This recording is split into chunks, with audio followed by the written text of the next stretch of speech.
Yo guys, good evening. I totally didn't press the wrong button just there, I promise.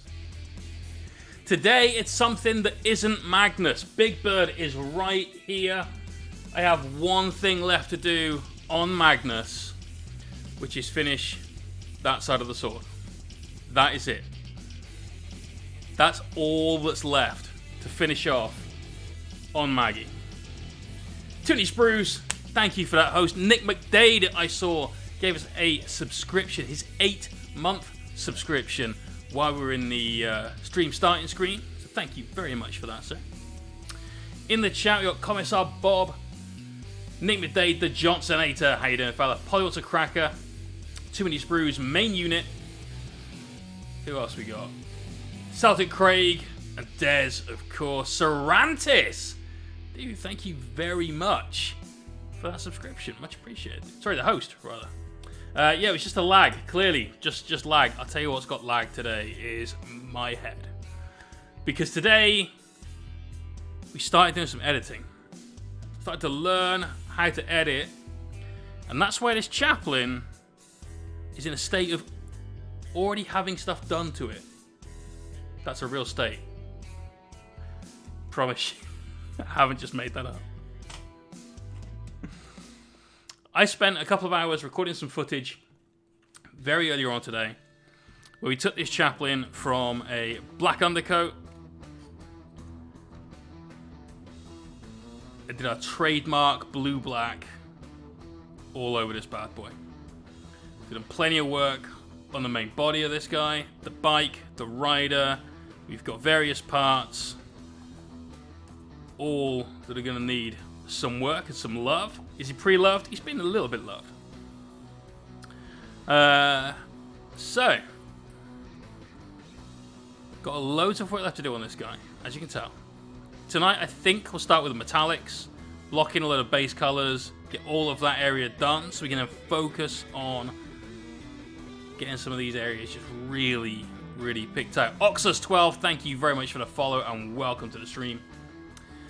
Lee says, good thanks. The man cave has just started being built. I won my first 30k Zone Mortalis game. Awesome. The Art of War is coming in strong right at the start. I am very disappointed in you guys, by the way. I can't blame you, but I am very disappointed. Very disappointed. First off, let's get some love in the stream for these absolute champions. The reason I'm disappointed is because you ranked my beautiful, glorious Imperial Knights as D tier in your army showcase. I am very disappointed.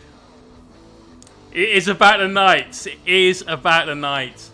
I'm telling you now, man, I can go toe to toe with anyone with those bad boys. Maybe not anyone in your house, but certainly. Dude, you tried. I heard you trying and trying. Nick, you're letting me down, brother. Letting me down. So, this is what we're going to be working on this evening, but I will show you guys. Oh, brilliant. Jay loves the D tier. See, I would be down for that. I would definitely be down for that. I'll play Nick. Just not Harlequins. Abort. Abort. That's an auto loss. But I'll give him a game. I'm going to show you guys Magnus the Red. The only part of him that isn't attached, like I said, is that sword that needs to be finished off. And he just needs to be secured fully to the base. Let's zoom right out. We need the real estate on screen, but here he is. Magnus the Shred in all his glory. So, won't actually fit on camera, but there's that base we worked on. And there's the man himself. It felt so good to assemble all of this stuff. Finally getting everything together, all of those color schemes that in theory, in my head, yeah, this will work, this will be absolutely spot on. Fully come into life. All we need now is more distance, so we can show you the whole thing in one go. We're going to get some photos of this guy taken between now and the weekend. You'll find them all over Instagram, Facebook, etc. I love this guy. Such a badass mini. You see the sword again? You can. I'm not going to try and hold that. And the sword, but it's going to be something very much like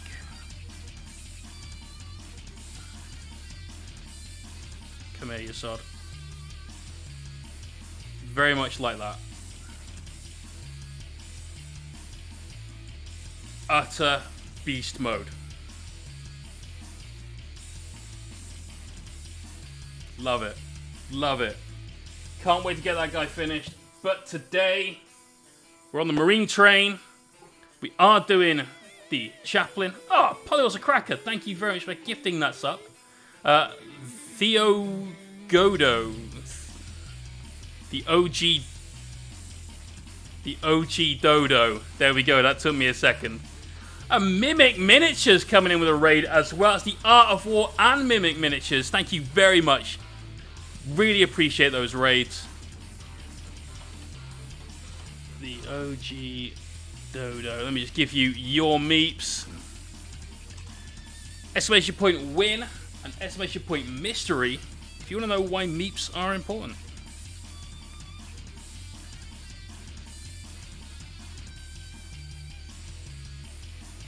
There we go. In fact, let me just tell you why meeps are important.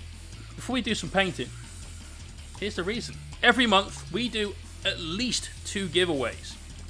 This month, in the mystery box giveaway, you have the choice of either of these 2 miniatures, Kyra Draxus, the new Inquisitor, or Sergeant Ripper Jackson, the absolute unit from the Catachan Guard. What an epic set of toy soldiers these 2 are. Or, if you don't want to win one of these painted by me in a colour scheme of your choice, you could instead choose to take the mystery box, which is currently supporting Magnus. Inside the mystery box, there is a mini of some description. Last month, it was a grot. But before that, it's been things like Eldar Wraithlords. We've had loads of cool shit in this. This month is no exception. As you can tell from a bit of a shake, there's something pretty hefty in here. Who knows? Tune in on Thursday's stream, that's the 29th from 9 o'clock, where you could win one of those prizes. Or a £50 hobby voucher to any hobby stockist of your choice. As long as they have a voucher scheme and take PayPal, we all good. It could be a Warlord Titan from Epic. Right. Let's start off getting some of these details picked out. Let that black really start to shine. We're going to go in with some gold first. We've got loads of details all over this that deserve to be picked out in such a way. Because he's a Chaplain, he's obviously got some Chaos Armor style trim going on. That's got nothing to do with the fact he's a Dark Angel, obviously. It could totally be a Titanicus Warlord Titan. Going to start off, everyone's favourite gold. Dwarven Gold from Scale Color. Love this stuff. Anyway, Mimic, what were you doing on your stream? What were you up to? And everyone, exclamation point AOW, do go and check out those boys. Some of the best competitive 40k content on YouTube. I've been catching up with you guys today. A couple of battle reports. Watching those Necrons do the work. So thinning this with just a touch of water. Make sure you get some nice, smooth, even coats. As it happens, Primaris Outriders. Nice. Nice. I've got one of those on the way to convert into a Primaris-ish Apothecary on bike for the Raven Wing. I'll go alongside this Chaplain for Mr. Nick McDade, world's greatest Dark Angels player. Or at least world's highest ranked. You know.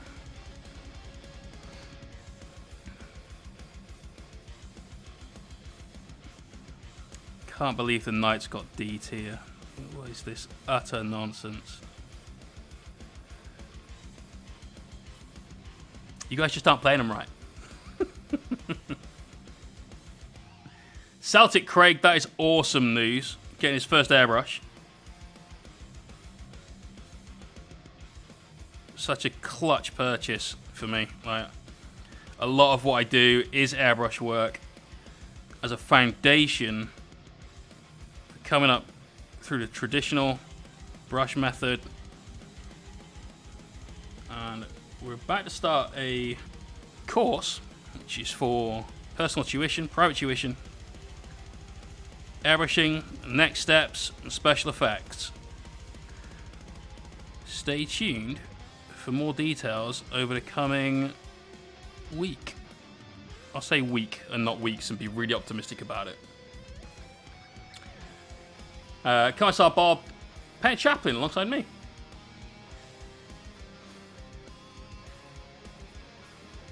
The Ancient is cool. The Ancient is cool, but you could do a paint along, Chaplain style. You've been working on that Chaplain for a little while as well, so, you know, get him finished off. Just trying to work out if I want to do the skull in the center of this gold or bone. I think doing it bone might be a little bit too bright. By the time we've got that set in amongst all this black, probably looking at something just a little too hot. But, you know. Metal Burner, how you doing? So I've never had a problem with Element at all. It's my go-to place to order something from, with the exception of something like small from my local. Lee, you will be able to find out. We're going to start a Patreon. And today I spent some time recording footage of how to paint this black for that Patreon, in fact. So that will be up on Friday, the video. And the following week, the same guide will be released as a PDF document. What we're going to do for Patreon is going to put out one video guide for one tier of Patreon, and then the same content as a PDF for a different tier. So you won't have to go like super deep to get the intel, to get the guides, but we're going to start working that business model just a little bit more, because due to my job situation and being made redundant, we're going to have to essentially let the hobby fund me for a bit, rather than the other way around.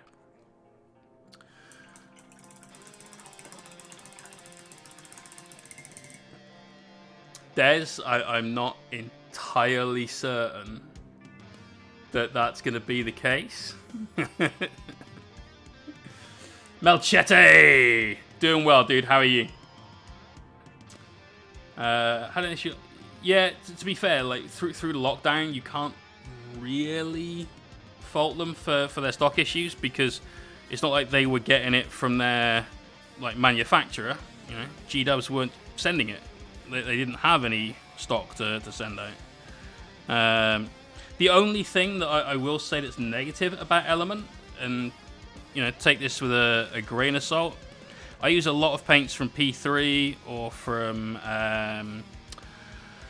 like Secret Weapon at times, and some of those paints they will unfortunately be let down by their supplier, and it will take a long time for those paints to come. Now you'll get a email saying, hey, I'm really sorry about this, but your delivery is going to be delayed the first time that gets delayed, but then nothing afterwards. Now I spend enough through Element, through commissions and so on, that I can get in touch and say, look, you know, can you just send the rest of this stuff now, and then we'll, you know, pick that up from another time. And they've always been happy to do that. So, you know, sometimes when they get let down, it's difficult not to feel let down by them, but it isn't really their fault. As soon as your Patreon goes live, let me know and I'll join. Nice, dude. It'll be all over Instagram and so on. It will be before this weekend. I've got some photos to take. I've got some writing to do. And I've pretty much worked out all of the different tiers and the benefits of them. Like what you'll get as a member, as a Patreon. However, if there's something that you guys think, you know what, I'm in a few Patreons, it's something a lot of people offer and I really like it, or a lot of Patreons don't offer something like this and I really want something like this, then let me know. What gold are we using? We are using Scale 75 Dwarven Gold. This stuff is absolutely legit. 100% my favorite gold to use. So we have a recipe for what I call Good Guy Gold. And Good Guy Gold tends to go on anything that is a good guy by nature. So your Space Marines, any of the sort of Imperial armies in 40k. Because whilst there's never really a good guy in 40k, we've got good guys and less good guys. Or bad guys and less bad guys. We could look at it that way as well if you wanted. And what I start off with is this gold. Once we get a decent coat of this down, and it thins really well, so you can get a smooth application on pretty much anything. But once you've got that down, you can go on with a purple wash. I use purple tone from the Army Painter. Then a fleshed wash from the Army Painter. So you're doing 2 washes over the gold. What happens with that is it kind of becomes this very like burnished, very lusterful, antique looking gold. Once you've got that done, you can go back in with this gold as your first highlight, and then I use a mixture of this gold and Vallejo silver. Toonie Sprue's getting his sub on. Thank you very much, dude. 7 months, man. Closing in on that Twitch, baby. Wait, how is it only 7 months? I swear you've been here longer than that. Jeez. Time goes by, eh? He talks a lot. He does talk a lot. There is a reason he's a mod, though. So, you know, can't fault him on that. So, yeah, with your gold, like I was saying, you put down a purple wash, a flesh wash. It really changes the colour and the makeup of the gold that you're working with then. So I think to do this is like a little halo, rather than it being the entirety of his like back knee guard. So I have to come in there with a highlight in a bit to just tidy the knee up.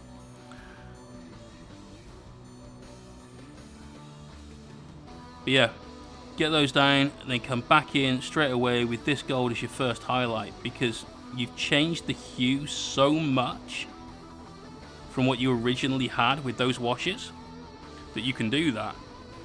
And it starts making things look really, really natural. You'll still get that kind of super high contrast look that I'm always going for. But if you look at any of the custodes down in this, or even that Ghost Arc was this as well. Sorry, not Ghost Arc, the other one. The Doomsday Arc? I hated painting it so much I've purged it from my memory. This skull will be an actual skull. Because Chaplains used to have that skull that's like an... it was always a decal or some freehand skull done on their knee. So that I'm going to do as a real skull.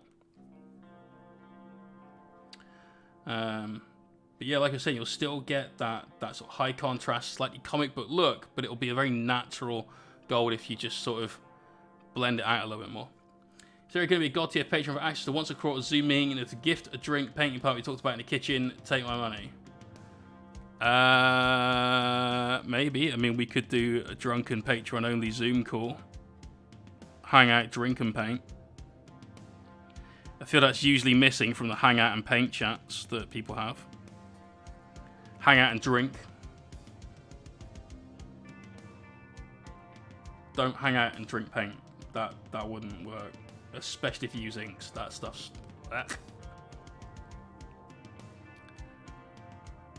Too many screws. No one would ever accuse you of being a garrulous man. You know, don't worry about it, mate. We don't think you talk that much. Constantly is hard to measure, really, but we love you for it. So, someone please explain to me why this guy has Chaos Marine levels of trim on his armor, please. I'd love to know. Is it because he's a Dark Angel? Melchete, did your sub come through? Not yet. You've got the star. 6-month subscriber, it says. So it's definitely come through. We just haven't had the alert. Dark Angel's the answer. I mean, it could be... Fucking Dark Angels at S tier.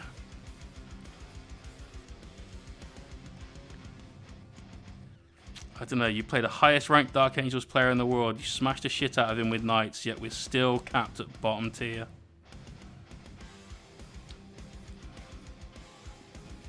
Disappoint.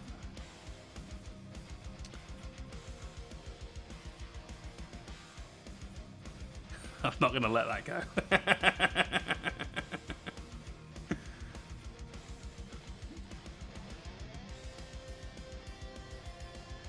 So, we've had to assemble the vast majority of this guy in one go.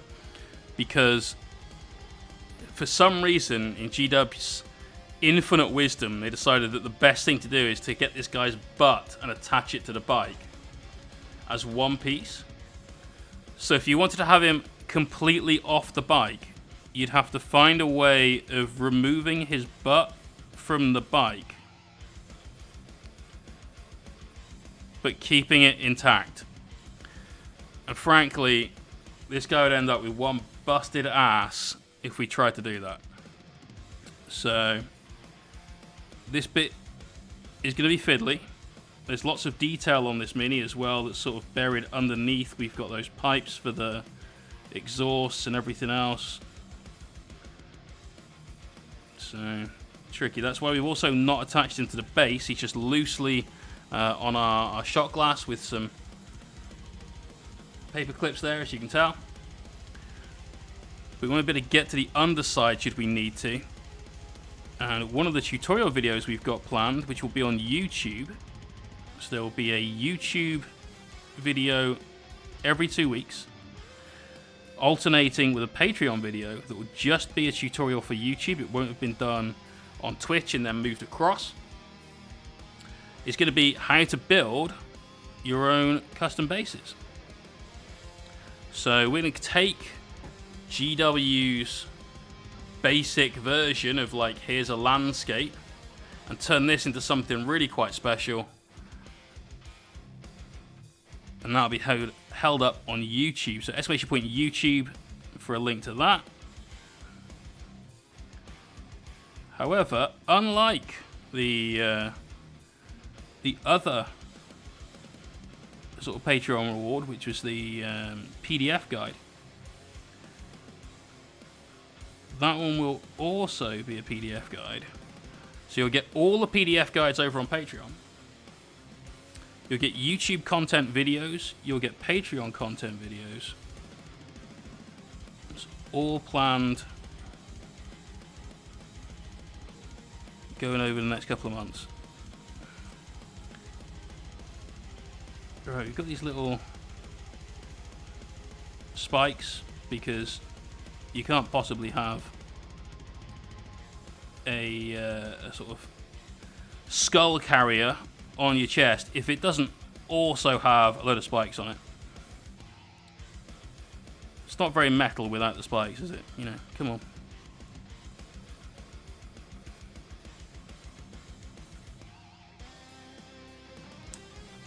DK! How's it going? All I have separated is the base in his head. I left this arm off. It was pretty straightforward. A little bit fiddly to get the handlebars mounted on that, but it's not so bad, not really. But, ugh. Sometimes these great minis that GW are coming out with do come at a cost, and that cost is, in this case, unfortunately, yeah, they've done real bones. Okay. Fuck off. Conradson, how's it going? Yeah, the cost of sometimes getting these epic toy soldiers is that the mini is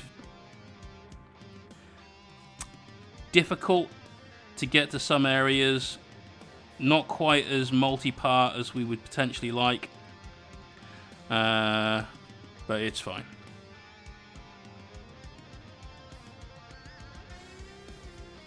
It's got the chunkiest belt buckle. He's a Primaris boy. Very busy, haven't stopped by in a while. I've noticed, dude. I've seen a lot of new names. Well, not a lot of new names. I've seen a lot of old names pop back up recently. It's been really, really good. It's great to see you all back again as well. I totally don't begrudge anyone having a break. But we had some good weather and so on. Obviously, now it's looking a bit grim outside. You know, time to come back in, get some hobby on the go. Get your painting ready for when the world has stopped ending and we can go and have real tournaments again.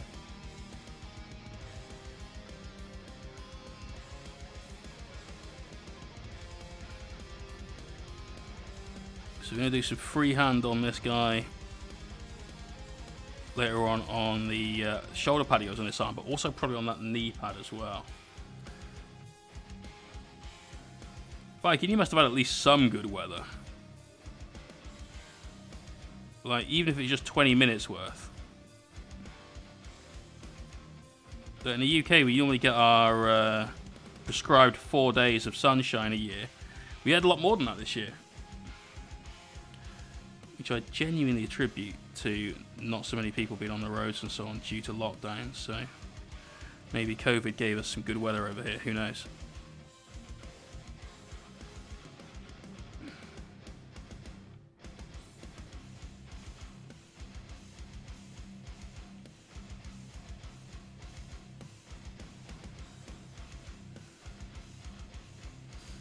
What chapter is this Chaplain? It's going to be Dark Angels, mate. So he's going to have the Raven Wing keyword.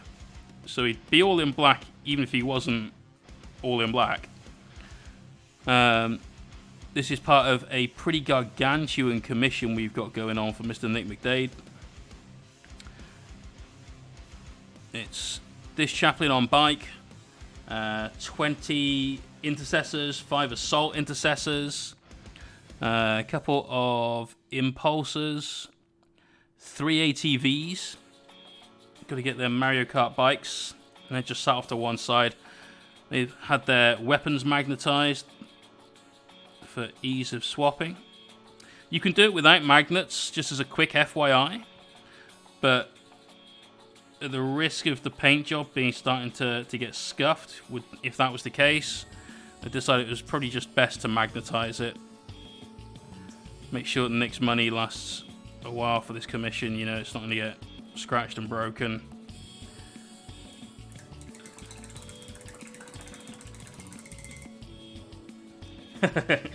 Hiding that Dark Angels color scheme. Terrible. Eddie! Cheers for the follow, man. Welcome to the stream.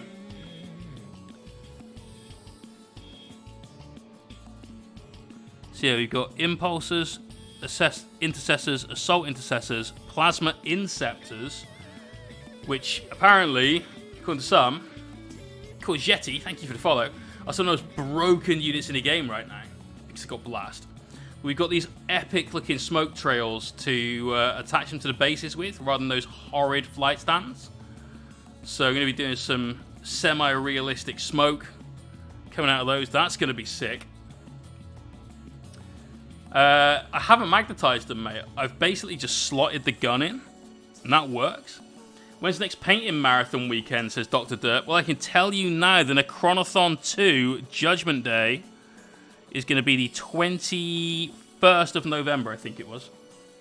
That weekend.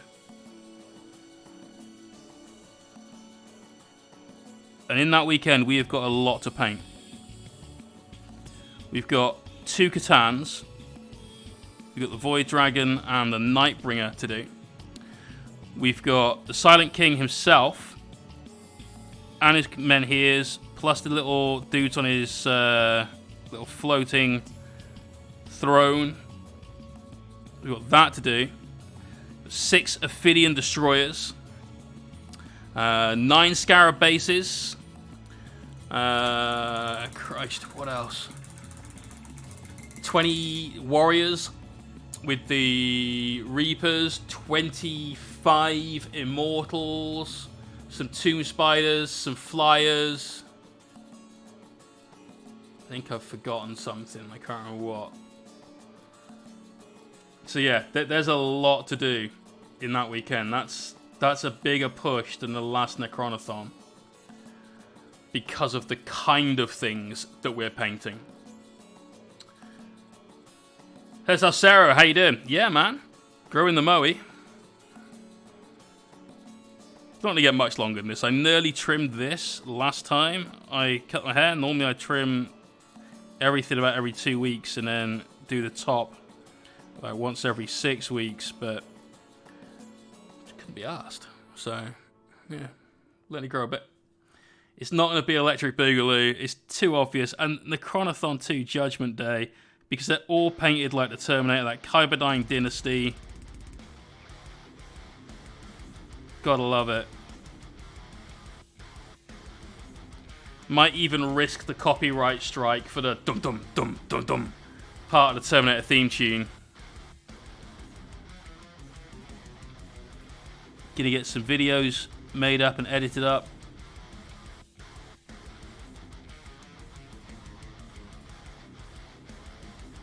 It's gonna be a lot of fun. But I've got my work cut out for me, that's for sure.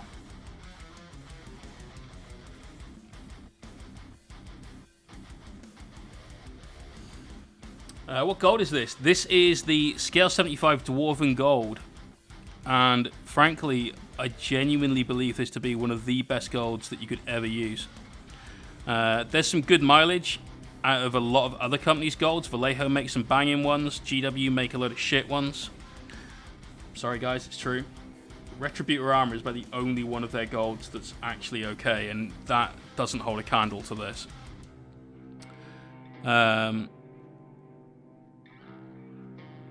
So anyone that's thinking, yeah, you know what, I could do with upping my gold game, go check out Scale 75.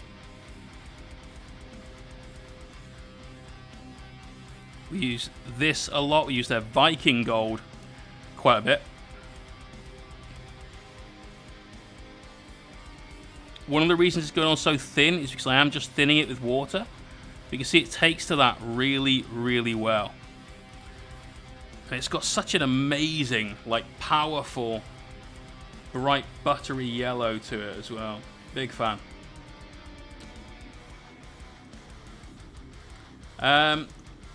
I don't know. I've never bought one of their painting sets, actually. And as far as non-metallic metal gold goes, my basic go-to is a brown, like,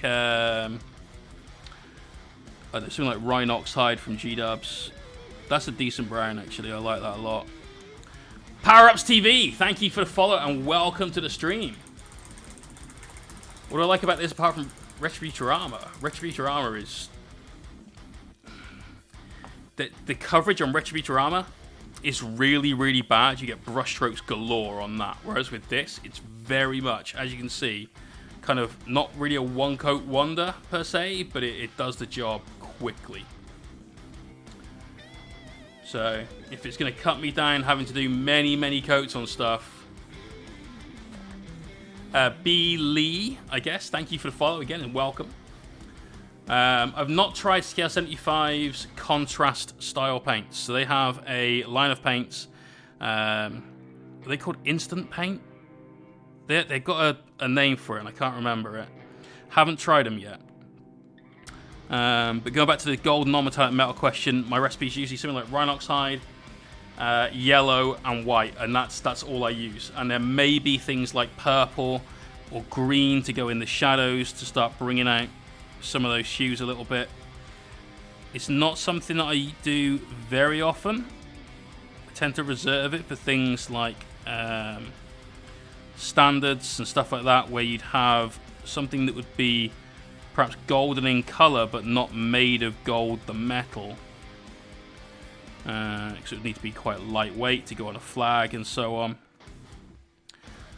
And it's quite a task, to be honest. It takes a long time to get your NMM going on.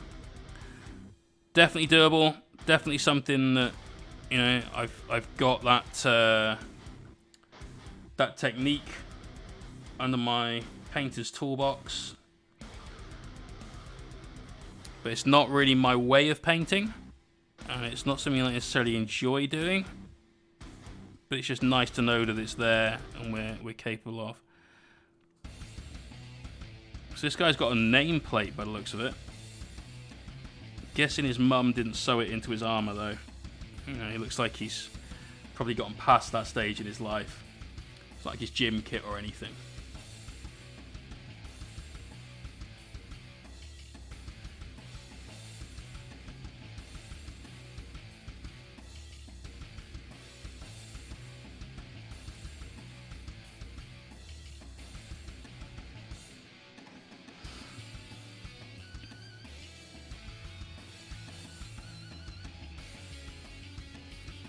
Just trying to get a little edge of his shoulder pad there without touching any of the armor. And the backpack. Probably could have left the backpack off, but I figured getting it into this, he's got this little like handle on the back where the pillion seat is. Didn't think it was going to fit, so I had to put everything on to begin with. Just doing a Kickstarter now. Nice. Nice. I knew they were coming soon, but not seen any in the wild. That would explain it.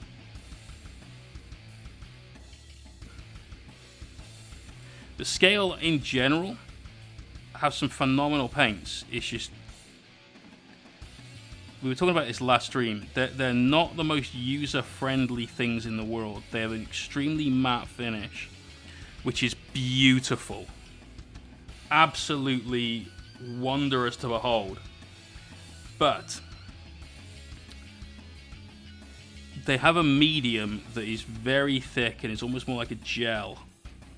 And as a result, you have to know how to use them to get the most out of them. So for someone that is brand new to the hobby, or is still a sort of novice, still getting their basic techniques down, it's not something I'd recommend for their general colours. That being said, if you've got an airbrush, they airbrush like a dream about warm, sticky things. They are so good through the airbrush once you've thinned them down a little bit.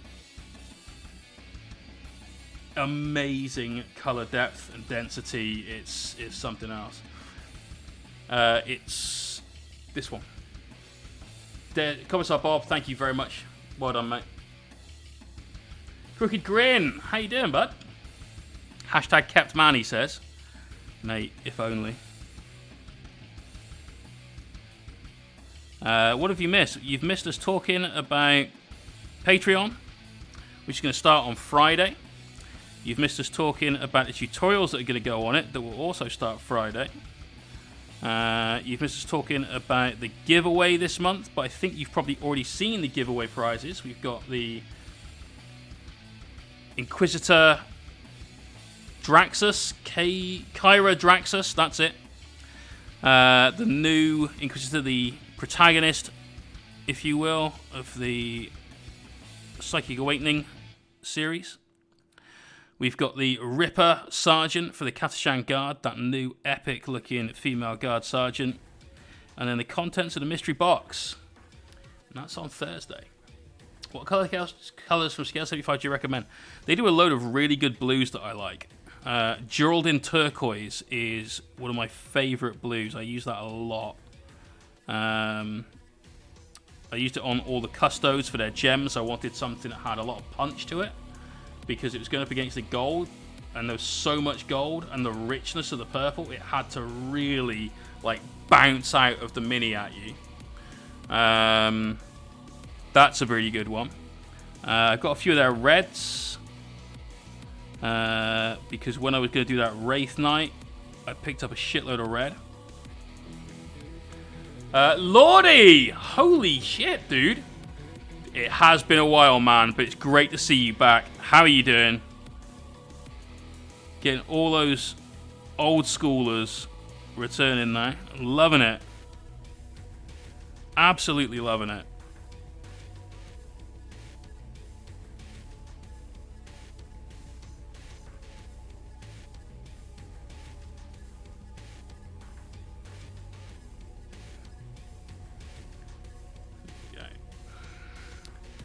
So much gold trim. He's basically a Chaos Marine. Let's be honest. Definitely some Black Legion vibes going on. Crooked Grin, that's awesome, dude. And we're a lurk-friendly stream, as you know. You'll still get your meeps just for sat there chilling in the background. Hope everything's good with you, dude. What else did we talk about? We talked about the next weekend mega stream, the Necronathon 2 Judgment Day. 21st of November. Might have accidentally bought 3 Canoptech spiders today just because I felt that I needed them. And some more scarabs. Gonna be able to run the somewhat obnoxious 27 scarab list and go full Canoptech. Well, I say full Canoptech. That would be a lie. Canoptech plus Destroyer Cult. Love me those Scorpec Destroyers. Got some Ophidian Destroyers as well. Oh, that's it. We've got 3 more Scorpec Destroyers to paint too. Have to do with the Meep Cult now. Mate, the Meep Cult just bows to me. Comes to give me cuddles. That's what the Meep Cult does.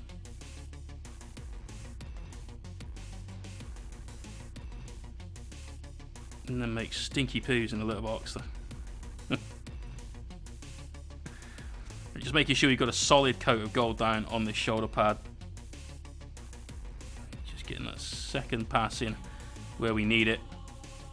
Crozius next, or is there anything else that needs doing? The book, I'm going to do all the gold on the book after we've done the book. That's not an issue. These we're going to do gold. I want them to really, really stand out a little bit at the end. Also, I don't want everything just to be a silver. We've got silver there, that's silver on the wheel. Hubcaps, I guess. There'll just be too much silver otherwise. Let's break it up a bit by doing some gold. So yeah, we can do a Crozius. It's fantastic looking angel wings. Love them. Absolutely love them. We all know that apparently Valrak likes them nice and thick as well. Really get him going. I wonder what his thoughts are on the Chaplain on Bike Crozius. If anyone knows, answers on a postcard. So we're going on intentionally thin to begin with. So we've watered this down a little bit more than I would normally do so. So we're going to need that second pass, but this is one of the focal points of the mini. So let's take our time. You know, let's really amp these colours up a little bit on this. Let's get the Valrak nice and thick seal of approval. Rival Sarah! How you doing?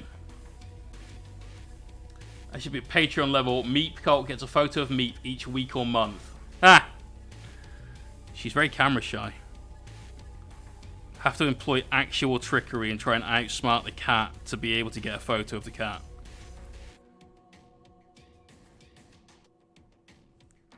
But there have been some. How you doing, Sarah? Band's Lost Arms. What up, dude? Mate, I'm afraid you're gonna have to get used to the Marines being on the channel for a while. We've got a massive dank angle commission to be doing. Plus, potentially, there could be a Marine in the mystery box. But it could be Eldar. Who knows? It was something quite chunky. Maybe it's a Metal Phoenix Lord.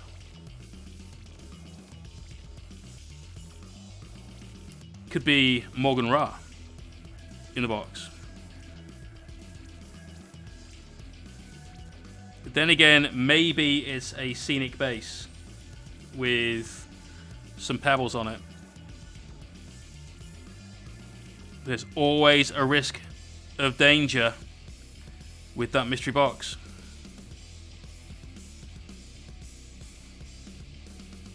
You're good. Actually not working. Cooking crispy chicken for heaters. Yeah. Steve's working. Brilliant. Brilliant. He's doing a good job.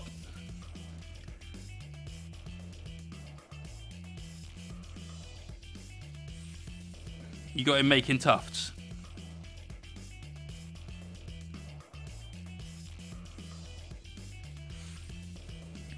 It's okay, I don't mind Chaos Marines. We've said many times, there's enough trim on this guy. He could definitely be a Chaos Marine. I know Nick sat there on his push bike right now. I'm like, motherfucker. We know the jokes, they're not funny.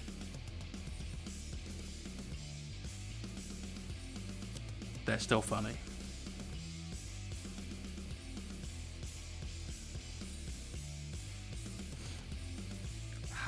There is no way to eat too much KFC. As long as we're just talking about the chicken. Like, I don't eat much fast food at all. But I do like the chicken from KFC.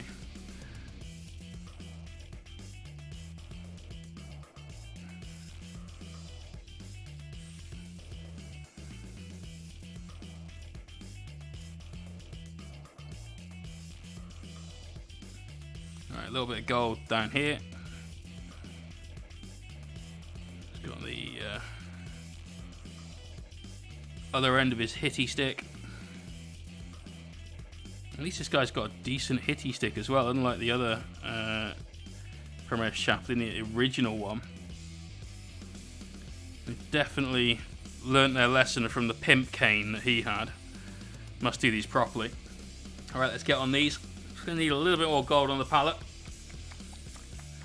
Have you some MiG productions from AK? It's MiG from AK? He's petrified of my flop box anyhow. Nice. These from AK. I thought they were from ammo.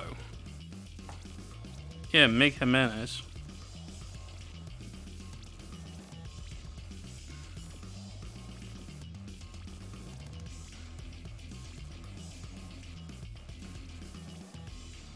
They're Spanish, so... Oh, right, so different. But no, these we've used. In fact, if you go on the streams over on YouTube, exclamation point YouTube, or even just in the Twitch back library, you'll see we used a load of weathering powders from MiG all over Magnus's gigantic base. So plenty of use from them.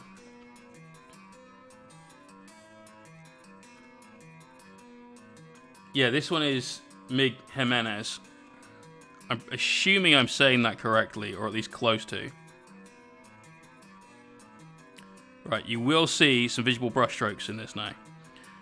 As before, with the Crozius, we're going on super thin. We're going to need a couple of passes, but we've got a little bit of gold on other areas that we can do while we're waiting for this bit to dry. So, nothing to worry about there.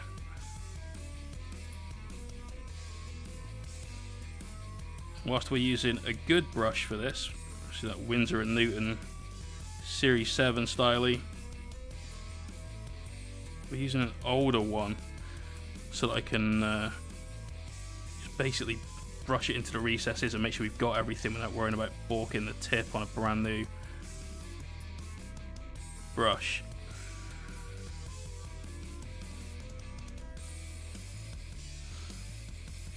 AK a long time ago after a dangerous liaison with his former partner and buddy. Oh, damn.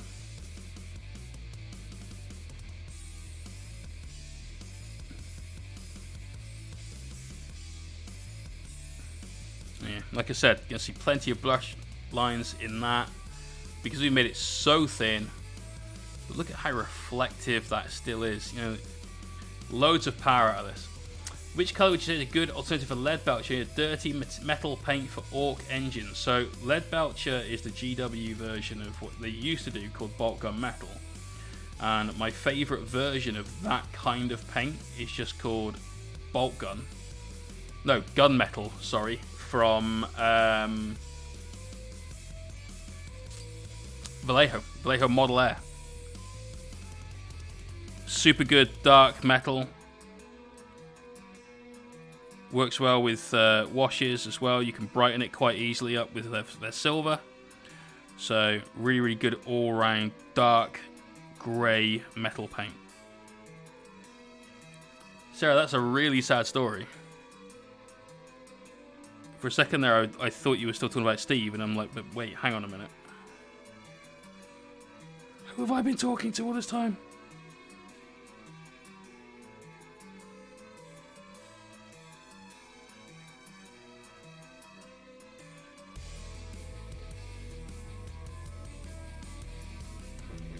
Again, brushstrokes all over the place. Fish! How you doing, brother? Welcome to the stream, man. How many months is that? That is 12 months! That is a year of Fish. Your new name is now Fish 1 year. Epic achievement, man. Thanks for sticking around. Brush for Hire. How's it going? Things are good. Things are good. We're working on this Marine Chaplain. Get a load of golds down. That's everything on this side of things. Crozius is...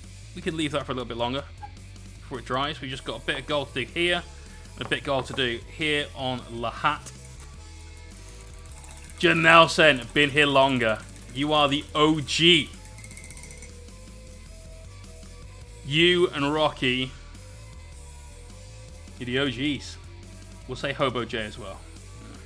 You can join the OG gang. We will be doing Patreon, yeah. So it's going to come out this Friday. Will be the first video on Patreon. And it's a tutorial on how to paint this black. Video tutorial.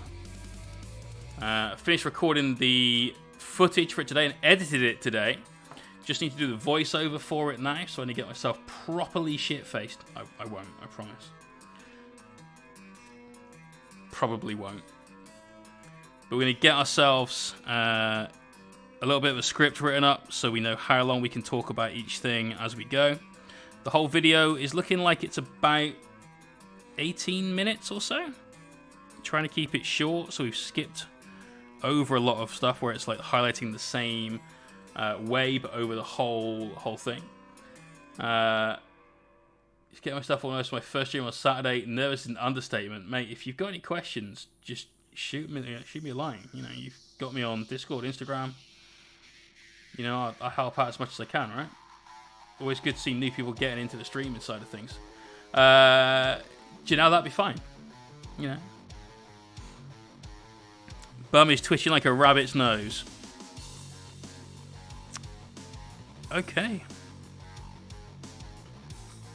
Look, the biggest advice I can give to anyone that's going to do anything that's in a public forum, especially over the internet, where you give somebody a keyboard and some anonymity and they will likely become less than a nice person, is just be yourself, but just bump your personality all the way up to 11. Yeah? So turn your internal volume right up and just be you. That's it.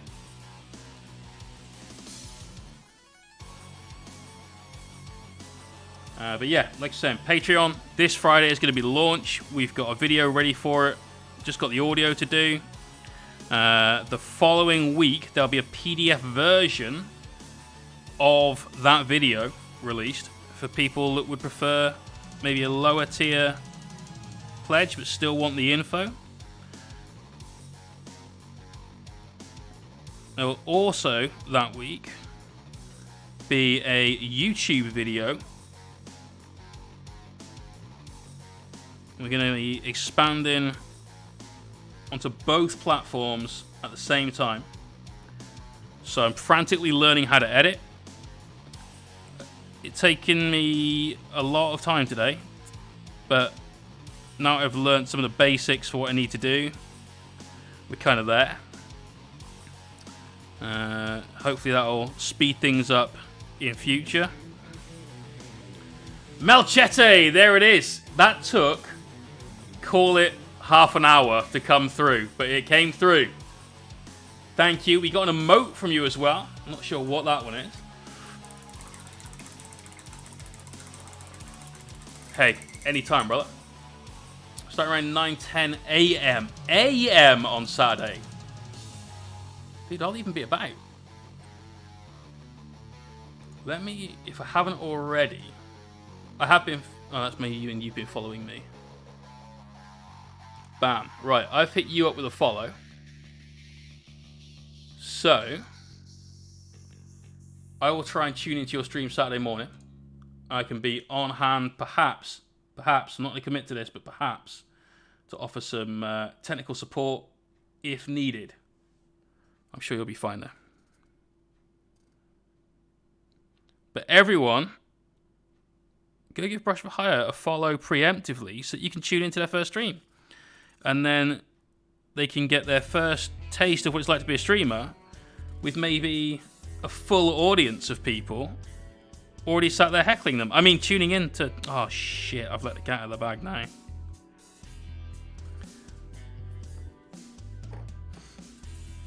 Mr. Frozen! There's someone deserving of a follow. I feel like I haven't seen you stream or Loz for forever. Like, it's been a while.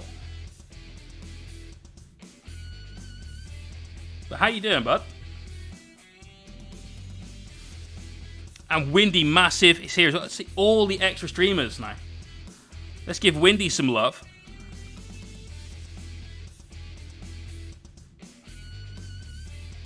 He does the odd stream as well.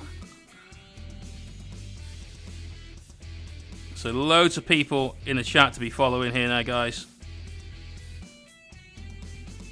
We've even got a Frozen command. Because this absolute boss has his own little store, 3D printing stuff.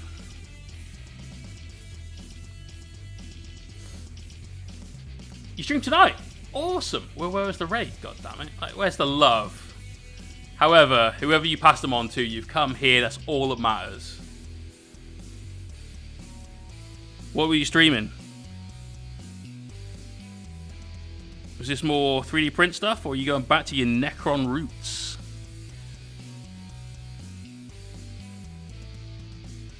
Also, Necronathon 2 is the 21st of November, mate.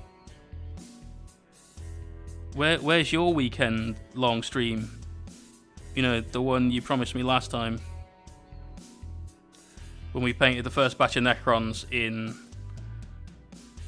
Was it August or September? It was one of the 2 months. Really, that Water 40k? Well, they brought them here anyway, mate. Dude. Conradson being given a sub by Brush for Hire. Let's get some love in the stream for both those cool individuals. And Conradson, you need to be here on giveaway day to spend those meeps, son. Nearly up to 24k. Crazy.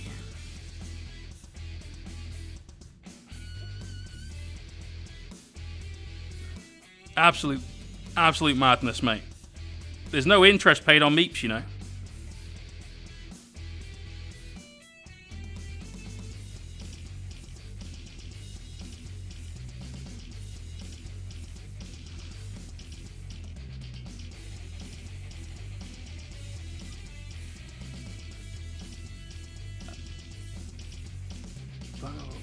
Right, so all Vallejo paints, mate, they've got a serial number on. And what we want to do is look for the number, that's steel, not gunmetal. You want this. 71072. That's the one.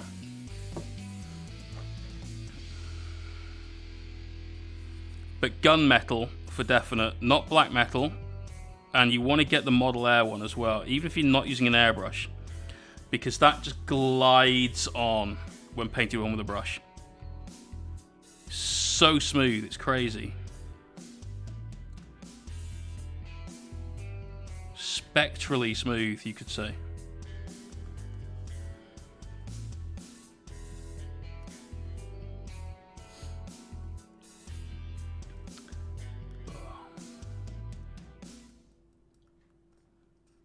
Abby lost his arms to Eldrad. I mean, Abby lost his arms all over any time the Metal Mini was on the table.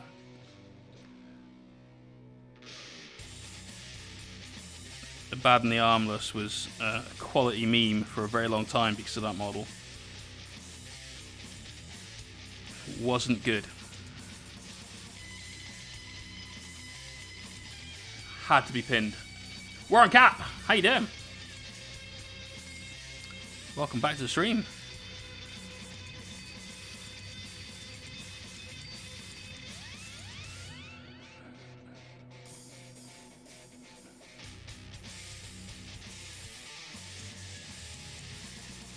So nearly done on the base layer for the gold. Let me start going about that washing technique I told you guys about. We use 2 washes. Purple wash, which is Purple Tone from Army Painter, followed up by their Flesh Tone as well. Don't mix the two and then wash it. It's not what you're looking for. You're not looking for something that's got a hint of colour. You're looking for something that's definitely bean coloured. And purple is a phenomenal wash for gold, which is basically just metallic yellow. And that's due to colour theory. If you look at a colour wheel, you will find that purple is the opposite side of that wheel to yellow, and therefore has some of the most contrast. Which means that if you use it as a wash, your recesses will be about as dark as they could be, while still complementing your tones well. And obviously, you don't have to do that. You could use browns. I mean, for a very long time, I used to wash my golds with like a chestnut ink, chestnut wash, something along those sorts of lines. And it works well. But this just works better, I think. This is a long evolution of painting gold to get to where we are with it.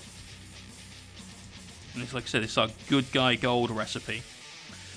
If I was painting a bad guy, then I'd probably go on with a slightly darker gold to begin with, so it's a little bit colder. There's a Necro Gold, I want to say it's called. Also from scale 75. Put that down as your base coat. Like I said, it's colder than this. There's not so much of that buttery golden tone to it. And I'll wash it with black. So I use the Army Painter dark tone on top of that. And that gives it a really sinister, evil, somewhat awful look to it, but awful in a good way. You know how when someone does like a Death Guard conversion, you're like, oh, that's disgusting, but I love it. But it's that kind of thing, but with gold for evil people. So you have good guy gold and bad guy gold. It really helps set the tone of a lot of minis. Alright, any more gold to do here? Just like that skull, but all that, and that skull, and that skull, and right. Has this guy got more or less skulls than the Judicia? Anyone know?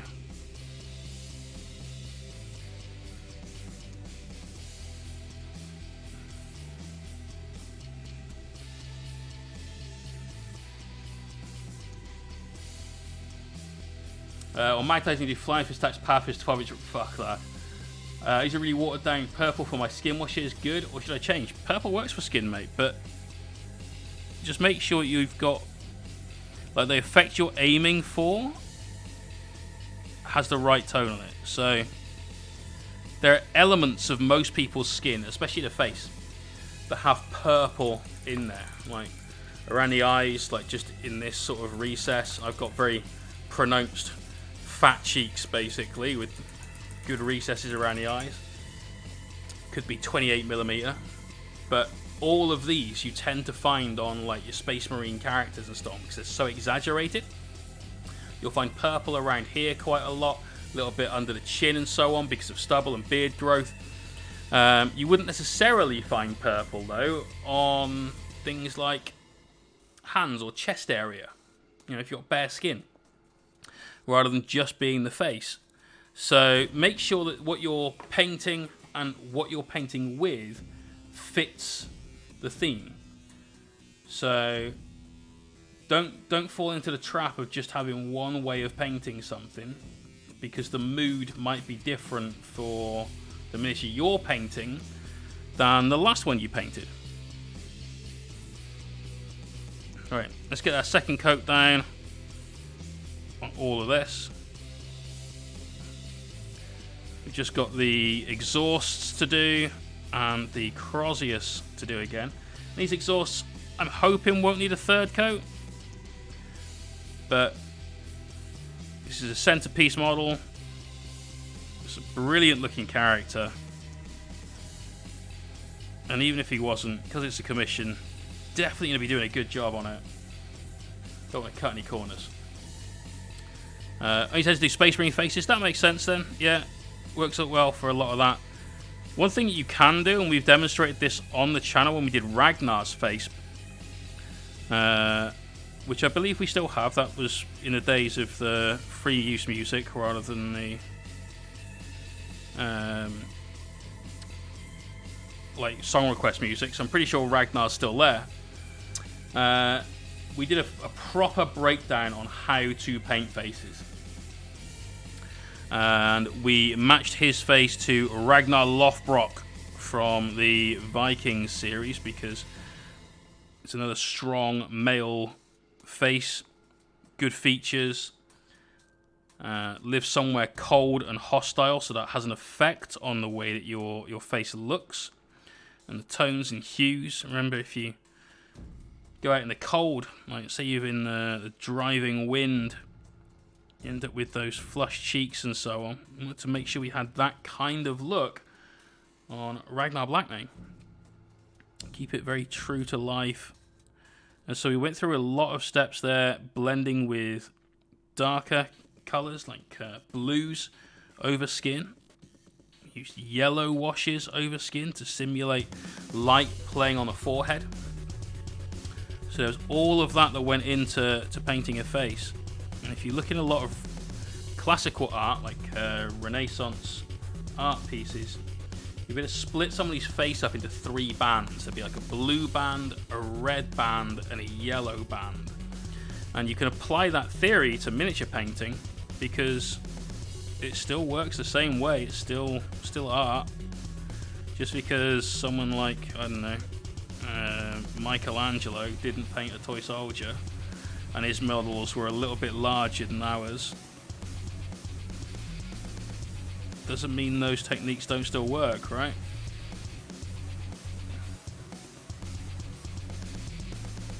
I wouldn't necessarily paint your Space Marines faces in the way that someone, perhaps Salvador Dali, painted his.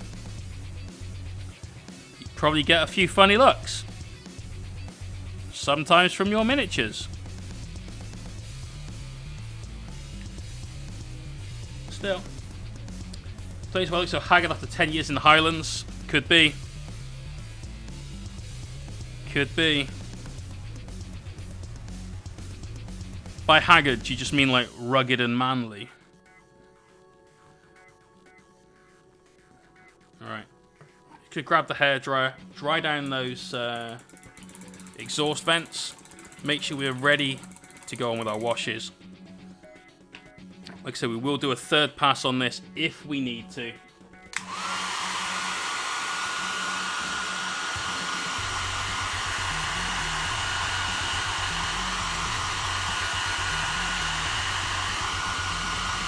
Or Picasso. I mean, They were a bit weird too. More rough and ugly. Great. Yeah, still a few bits here where it's just a little thin in places, so we'll give that another coat. Grab a little bit more gold down.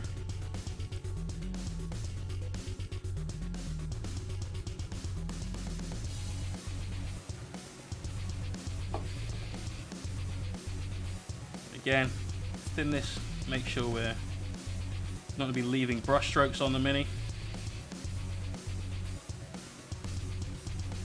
You can do that with metallic, but you can glaze metallic paint. So just thinning it with a little bit of water, definitely not an issue.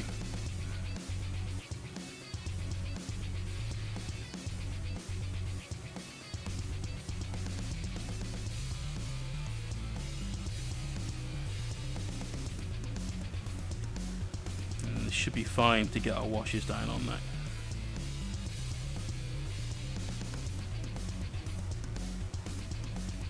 So, we know some of you have been doing some hobby tonight. Commissar Bob's painting his Chaplain. Who else is getting their hobby on though? Any recommend metal colour for exhaust vents? Well, I'm painting my exhaust vents gold. What colour are you painting yours? You have to give me a little bit more than that, I'm afraid, mate. Otherwise, I'm just going to say things like purple, pink, and orange, which is how I also paint exhaust vents, thinking about it. Currently still working on my huge Zarek conversion. Nice. Nice. Let's see that in the whip later on, Cervantes. Getting your base on. Padders and tufts. Hell yes. Cormac says, I'm painting my Imperial Knights. Yeah! Come on. Two Reese says, hey Jay, great. New since last stream. My airbrushing has definitely improved. Almost finished priming the towel. Awesome. Great news, I guess. Been on all week.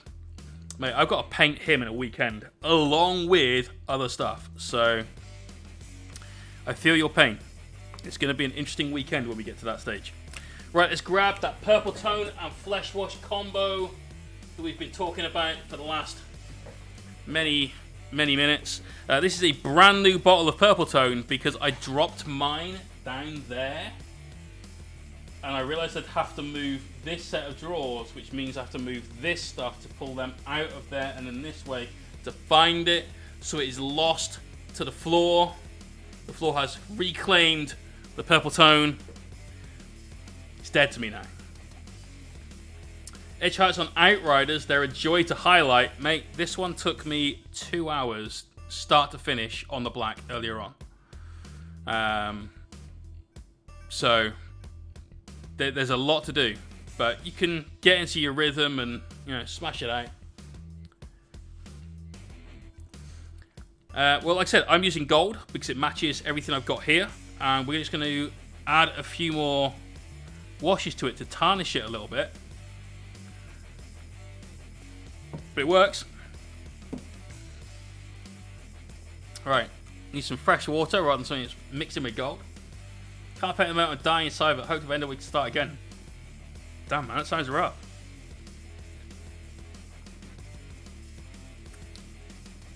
Teach Meep to fetch your lost paints. I'm not gonna trust Meep to do anything of the sort. Comments up, Bob. Peace out, man. Tune into the VOD for your feedback if you want it. We'll see you again soon, man. Take it easy. Right, so the purple wash, we're thinning just a touch.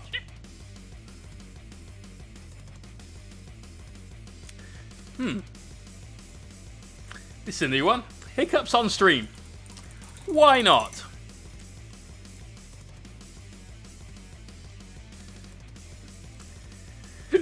Fuck. I thought I'd licked it then. No. Is it really well defined so they come up easy? Yes, they do.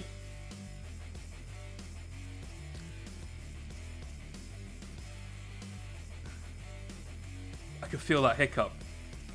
It's right there waiting to come out. So what we're doing here to get our hiccups under control is concentrating really hard Oh, this is going to be hilarious for you guys, isn't it? Great.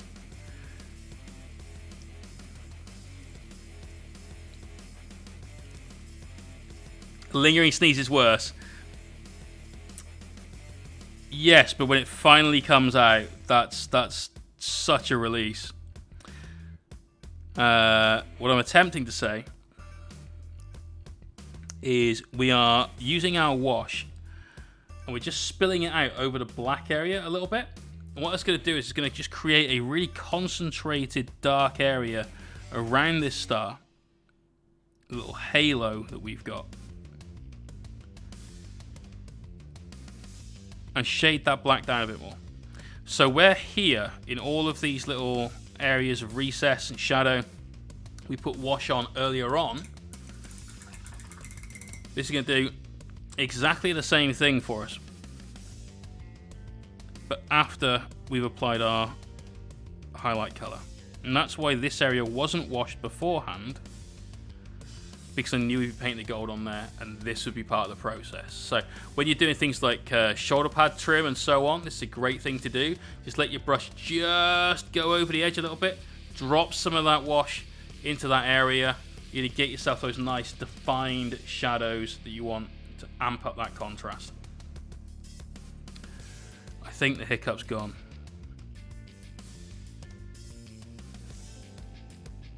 That could have been worse, all things considered.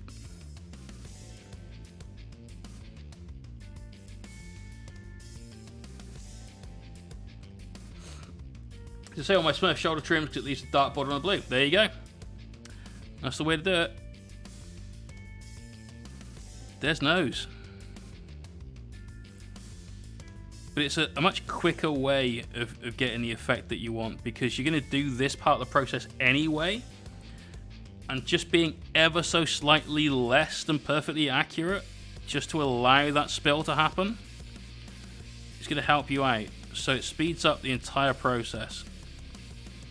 Now, if you do end up putting too much on there, do make sure you remove it. Just wick it away. Stay active. The wash you've put down, your plan is to use gravity to help get that in the right area, but don't flood the mini. So just go back in, pick up some of that with your paintbrush. Good to go. Just gonna do a little more down here to emphasize these just a touch more. And remember, we have got two washes to go on here, one after the other, rather than a mixture of the two. So even if you miss a little bit, it's okay. It's not the end of the world. That flesh wash will pick it up. Found out by accident. I think most people did the first time round. But it's a huge thing. Just realised there's some grey paint left on my brush from earlier on.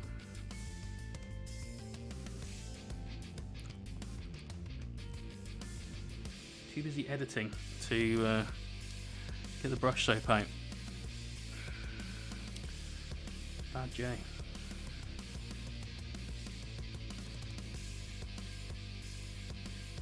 Now, ordinarily I'd do this before doing the highlights on any of those panels. But like I said, this was recorded earlier on for that Patreon video. And so, you just have to be really careful not to hit those highlights. Now, when I did the black for these areas, because we were doing a tutorial in the black, I want to show off the final effect of it. Did make sure we got all those recesses shaded, so we don't need to put too much across into the recesses with this at all. However, in order to keep everything looking pretty uniform around the rest of the model, we will make sure there's some of that dropped off.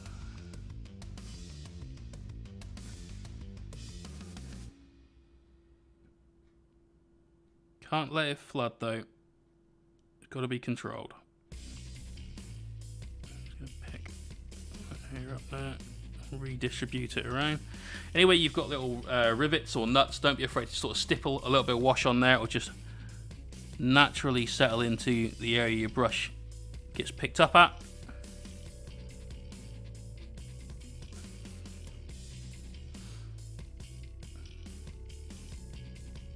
get his little crotch cross. What is it? Since Primaris Rings came out, they've all got vajazzles. Every single one of them is wearing something clipped to their belt. I don't understand. The Gravis ones have all got definitely penis jewelry. All the aggressors for definite. It's just a bit odd. I've never once looked at a warrior and gone, I know what he needs. Cock accessories.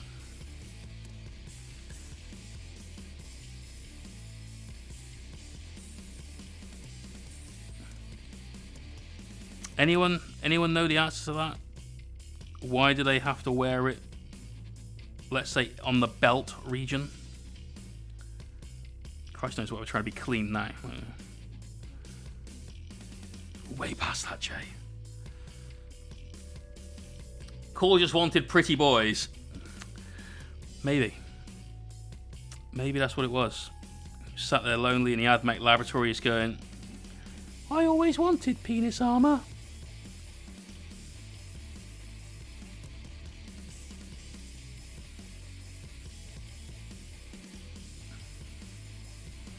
Right, just going to paint each of these. We're going to put a little of this wash where those rivets are. It's not the same wash we used for the armor, but it's going to be close enough.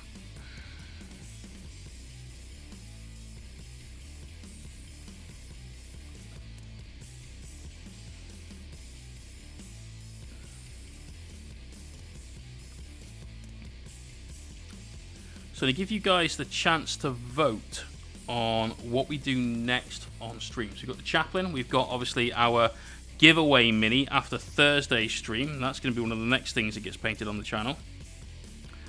And I will be working on the Dark Angels commission in the background of that. But also, we've got quite a lot left in this commission to do. There's a couple of impulsors, like we said. We've got some Inceptors, the Plasma guys. I think that's definitely a good choice to do on stream. Get some of that OSL going on the Plasma. Which reminds me, Nick, I need to know what colour you want your Plasma. They forgot how to make cups in 40k.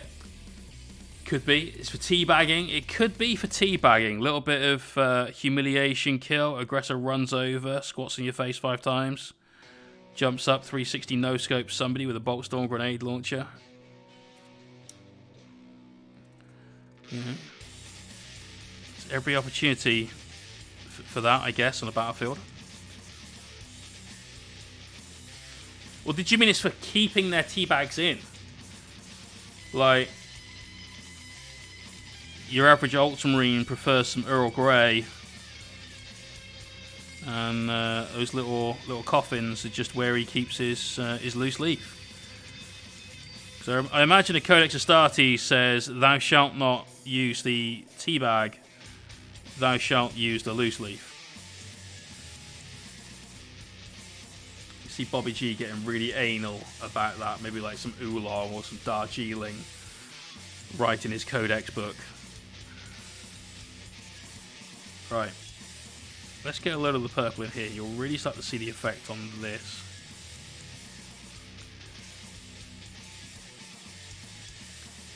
That purple really, really works with gold. Once it's dry, it gives it a very antique appearance, which we're going to temper a little bit using the flesh tone. That's going to bring the warmth back to it. This can look a little desaturated because we're using things that are directly opposite each other on a color wheel. It can end up desaturated when you use a filter like this. And don't get it twisted, a filter is just you applying one thing over another to change its generic appearance into something else. It's not a fancy art term, it's just a thing. A wash is a filter. Glaze is a great example of a filter, where you're just getting enough color on there to change something's appearance without really altering it into a brand new hue. Maybe using a glaze to get a transition. Perhaps maybe just trying to glaze the color down for some like spooky OSL or something. All these things are just filters.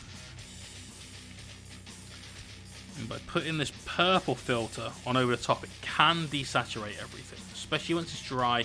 It's lost some of that gloss sheen that we've got. But that's why the flesh wash comes in so handy afterwards. A little bit more purple tone on the palette.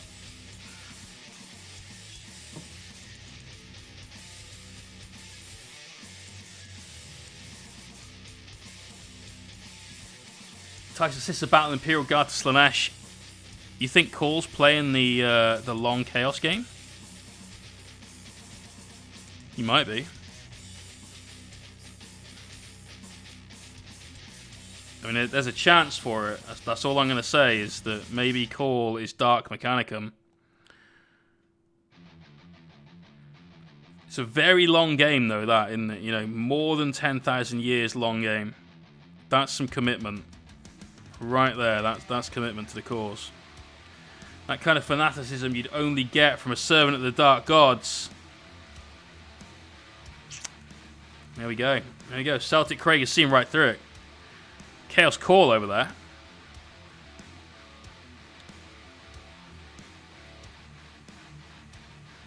Love it. Now you can use washes like we're doing here on these large flat areas.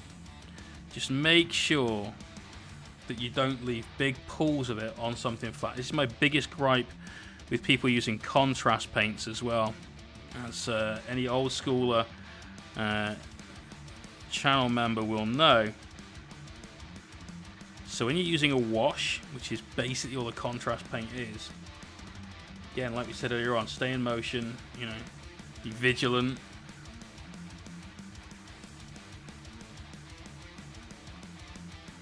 Don't allow pooling anywhere you don't want it to happen. That's not saying all pooling's bad. Look up here at the top. We'll just remove a little of this bit of wash. I want those two pools to stay there, but I want this one to be a little smaller. And then just going to take some of that wash, pop it in the top there. I'm building up a little bit of darkness there, a little bit of tarnish there, but I'm doing it specifically. We're not just allowing pools to appear anywhere they want to. Absolutely not. We're removing that wash from the miniature. So this side now, that's still all good. Happy with that. And that may need a little bit of a second coat of the wash to come back in and just pop out some of the rivets, but we'll do that after we've had our flesh tone go down. Only half. There's always balance in the force.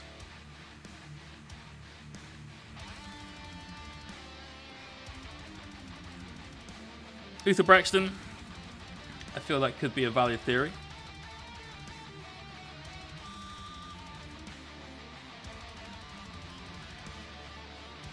I only read one book that's got Call in it. It was one of the Horus Heresy ones, though.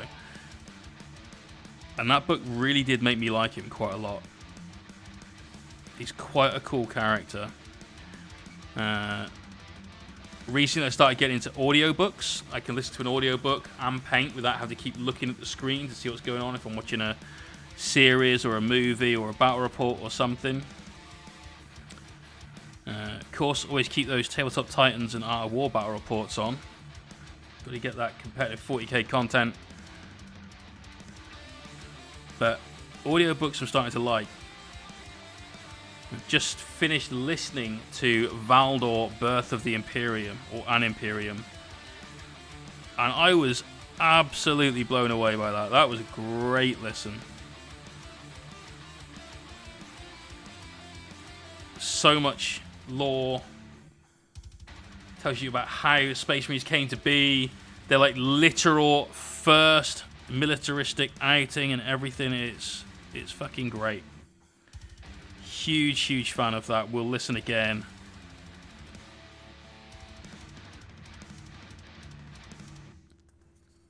about you guys. Anybody here into audiobooks? And if so, and you use a PC to listen to them, what do you listen to them on? So I've been using this built-in Windows player, and I could use VLC, but I want something that kind of holds my audiobook when I go away, and I don't have to worry about like loading up the right chapter and a bookmark page, and I say page, but you guys get what I mean, hopefully.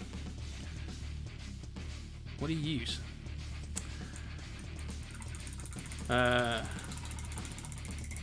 Did make Sons of the Phoenix. Salamander chapter. What's the Salamander chapter? Stanky Baby HD. Is that Chestnut Ink? This is the Fall of Cadia. Okay. Des, absolute legend.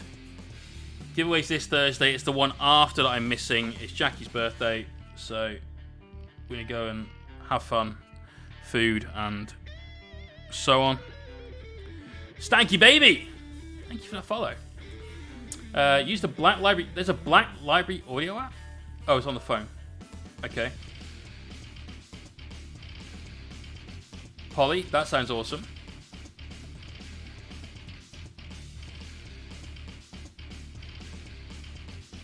Yeah, I bought a load on the Humble Bundle sale. They had like 20 something books for 13 quid. I'm like, yep, done. If we didn't get into audiobooks, let's just go big right at the start. And you just download them all and then away you go. But now I need something to play them on my PC. I don't want to use my phone. Mostly because I'm sat here in front of my PC and I can't see the point of using my phone to do it. So if the only apps for them are like phone apps rather than desktop apps, then maybe an emulator, I guess. But try and avoid that if possible. So there's the gold Halo. It's not an Iron Halo, they have a Rosarius, don't they? Now though, let's grab that flesh wash. Gonna give this a quick blast with a hairdryer just to make sure all of these areas on the Crozius and the exhaust are dry. And then get on with it.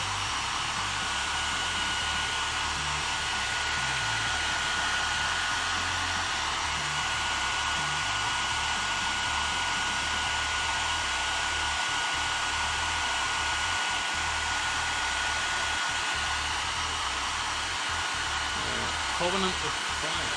Chat symbol looks just like the Wordbearer Legion logo. Oh, bloody hell. What humble link? Discord for most things like that, though, mate. Thanks for asking, though. Also bought all the 99p ones off GW earlier this year. Oh, I didn't see those. But yeah, can definitely recommend Valdor Birth of an Imperium. I think it's an Imperium, not the Imperium. Thought that was brilliant. Thought the narrator was a little bit at times, but it was good. It was good. His South African accent is a little suspect.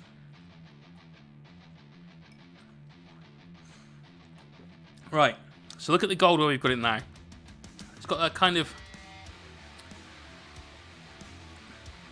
slightly dark, ever so slightly muted look to it in places. Yeah. Even the Crozius isn't as bright as it used to be. Now though, 26 inches of coat space between sections of size. But I haven't read anything in the Marine Codex, or the Necron one if I'm going to be completely honest, that wasn't a data sheet, stratagems, relics, warlord traits, you name it. Because you guys know what I'm like. I love the fluff, but we're mostly about the crunch.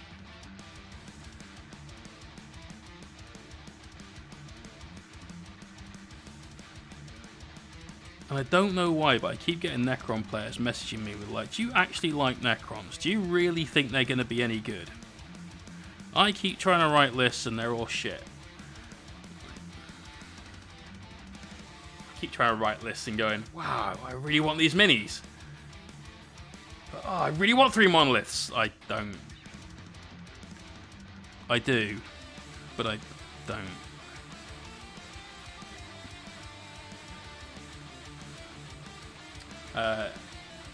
okay for 40k books that are on there. Oh, sweet. Nice one, dude. Is this the one that I picked up the other day in that bundle? Yes, I think so.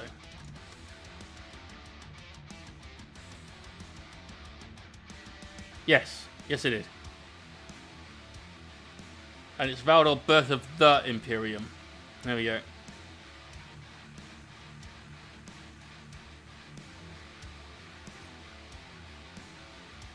Yeah, big fan of that. That was good. I'm afraid we're not painting Black Templars either. This is going to be a Dark Angel. This is the Chaplain. And he's part of the Raven Wing. So, obviously a slightly similar colour scheme in terms of the main body of armour. But totally not treacherous. Hashtag only the faithful.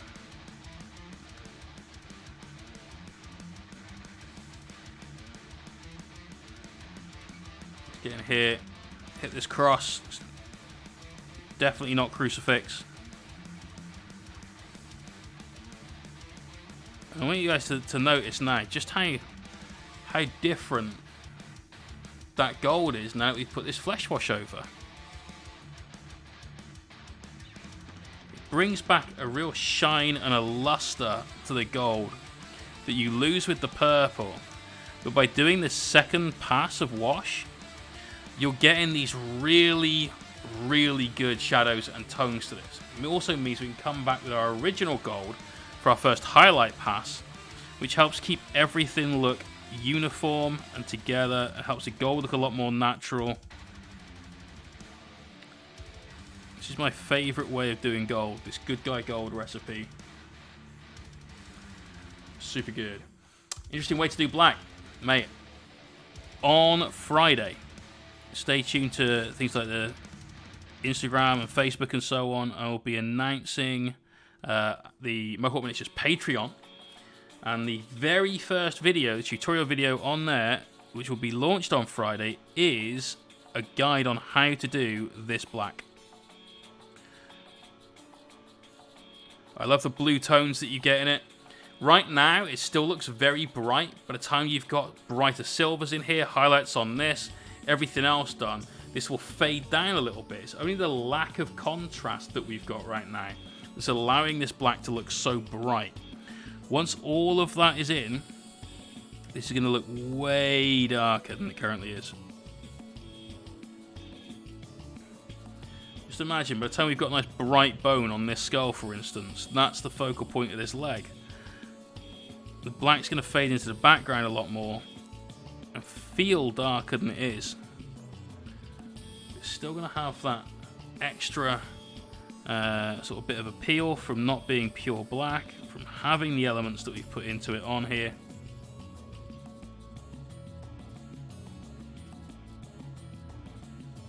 Changes up so much. Right, I'm going to do this one, and I'll show you the difference between the two after we've applied this flesh wash, right?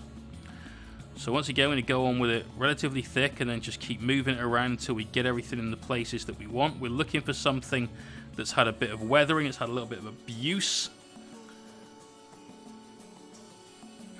This area of a bike, you can tell from your experience, usually gets pretty hammered.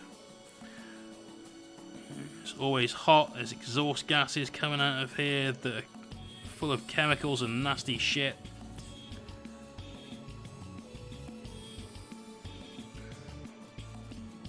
So we want this to look very different. There's the one. There's the other. See that purple layer on the top? Goes from being like this, full of luster and power and strength, to just being a little bit desaturated and a little bit sad. That's what this flesh wash does for you.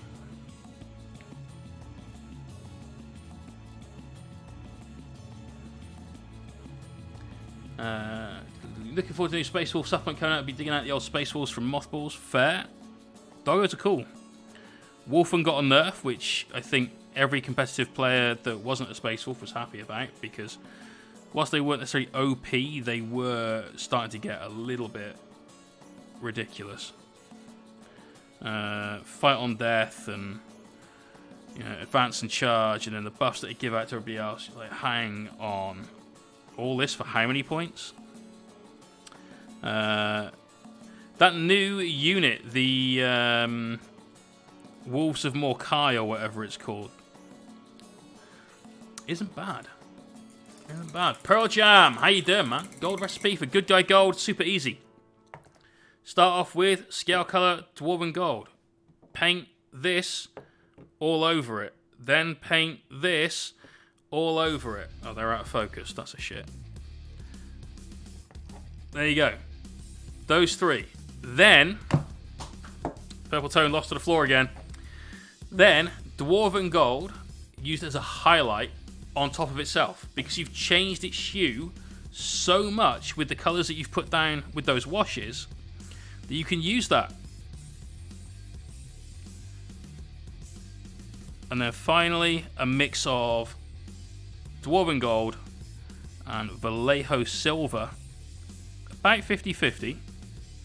Essentially, you mix them until the colour you've got looks ever so slightly more silver than gold. And then just go back and put in a touch more gold to bring it just the other side of that line again.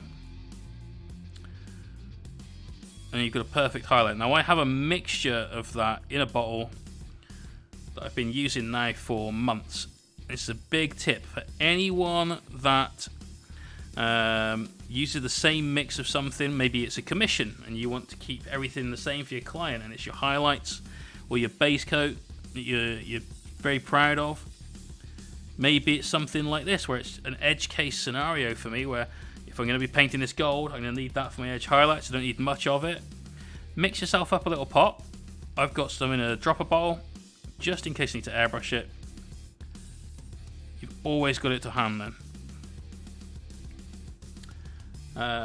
Just the spell effects in the slideshow. The last thing I watched you paint, it turned out really well. Oh, mate, I love painting those. They were great fun.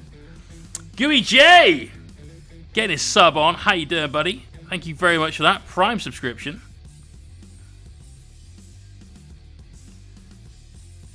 Three months, man. Loving it. Right, let's do one of these wings so you can see the difference right next to something else. We'll do the bottom one just because that's closest to you, mate. And again, we're laying this on relatively thick but controlled. Want us to tint everything, but only end up in certain recesses. Look at the difference one next to the other. Kind of cold, super warm and rich and buttery and lovely. And it's so quick. T Spruce says, what if I was after a warm black to go along with my fists? To be honest,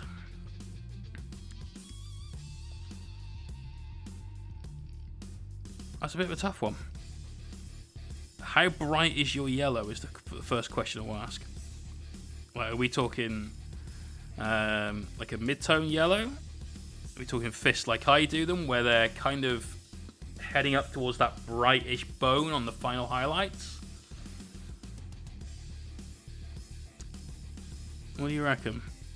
Again, don't let this pool. Just put your brush in there. Suck up a little bit of that pool of wash, move it somewhere else, drop it back down.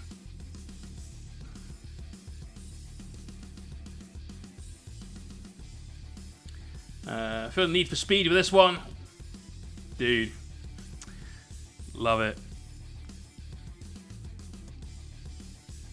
I'm really looking forward to the new Top Gun film. Top Gun, the original, is one of my favourite films from that era.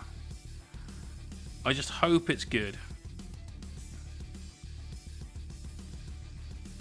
The bit where Maverick gets back in the fight towards the end, like, come on! Mustard.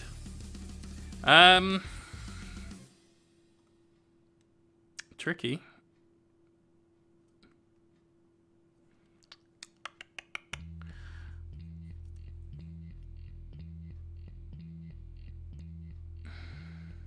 Let me have a think on that one, mate. I might have to have a bit of a practice with a few things. Be getting a warm black. It's difficult without fundamentally altering it. Like, really, really altering it.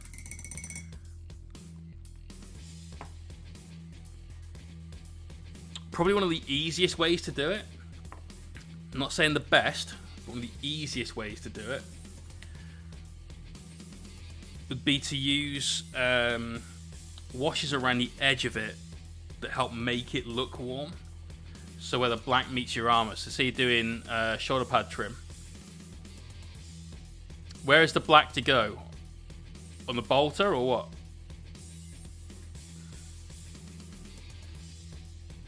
Also, it's definitely a mustard yellow. You're absolutely right.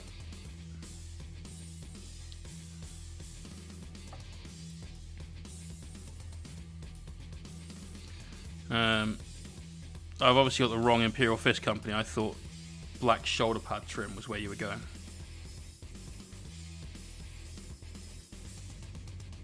Instead, you've got the same ones as Crazy Anked, I think, right? Here's a red trim. Crazy mofo that paints armies at the speed of light. Cakefish, you've seen a trailer, so it's not good? It's a shame, man. I try and avoid trailers for anything. I was told I have to go and watch the new Batman trailer because it doesn't give away anything from the film, but it will assure me that Robert Pattinson is going to be an okay Batman. I haven't watched the trailer. Jury's still out. Vets to be yellow with black arm. Red Trim's third company. Thank you. So they make some paper mache tombstones for the 31st. How much do you think is Halloween decoration for your borough? So right outside my front door, my next door neighbor has a blow up sort of snowman, except it's pumpkins. Then there's a skull on the floor. And they've got a pumpkin there, and it seems that most people in my street have decided that for whatever reason they're going to hang orange cobwebs outside their house. Why the fuck are cobwebs orange? Have you got some spider there that's been like shoveling Cheetos down or something? I don't get it.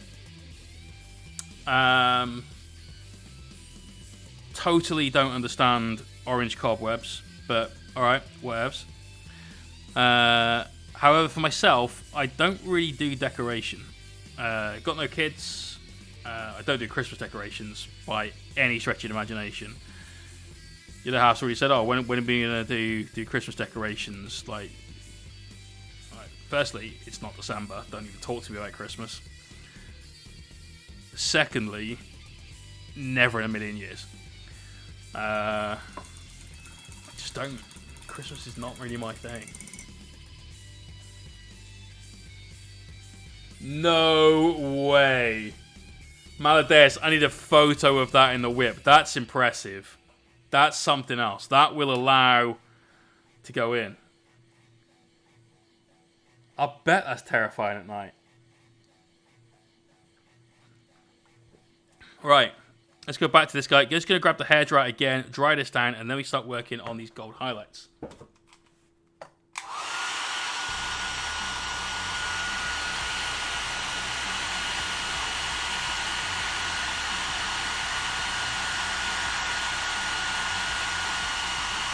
So, essential hobby tool is a hairdryer, by the way. Awesome, mate. Awesome. Did he make it, or has he bought it? If he's made it, it's even better. Put it that way. What's going to be the... Actually, I'll tell you what. It'll probably be easiest to finish off this arm. We've got plenty of time for... Oh, we've got half hour. We can do... Let's do the Crozius. I'm just going to grab my little pre-mixed pot. This is this gold and Vallejo silver for their model airline. Going to be using that in a minute. Let's get ourselves a bit more gold down. And grab my not so beat up brush.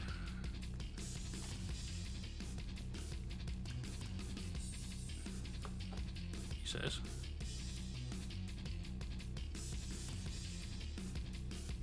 I seem to have one errant brush hair on this, which is annoying.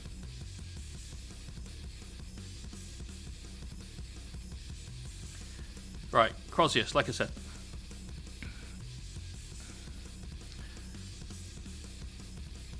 So, going to work the feathers to begin with. Actually, that's a lie. Let's do these, because that's a nice easy brush stroke. I'll use that right there.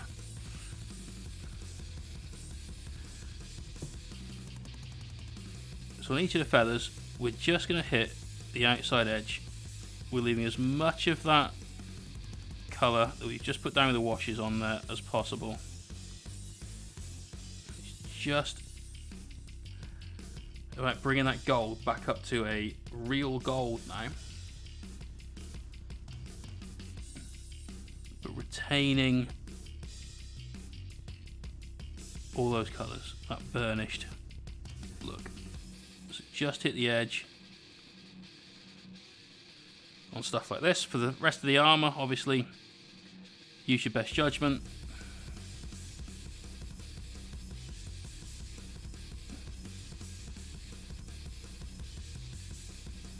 Things like the skulls and so on, highlight a much more natural style.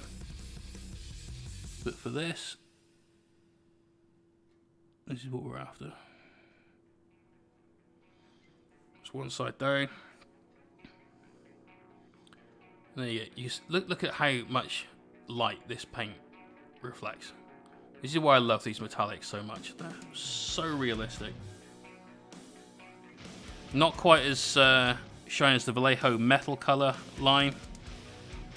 Those paints are made of fairy dust, I think. But it helps keep everything to my style, which has got that ever so slightly cartoon, comic book-esque look to it.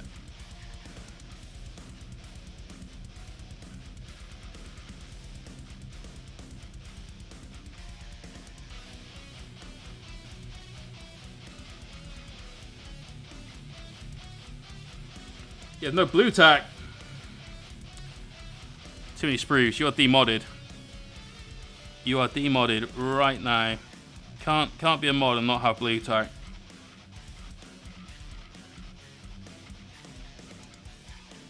You know, just for the video today, I thought I'll spray all these black. I'll spray the blue tack black as well, so that sort of hides out of shot a bit more. Not sure if it worked or not, but I felt a lot more professional, so that's all that mattered, I guess.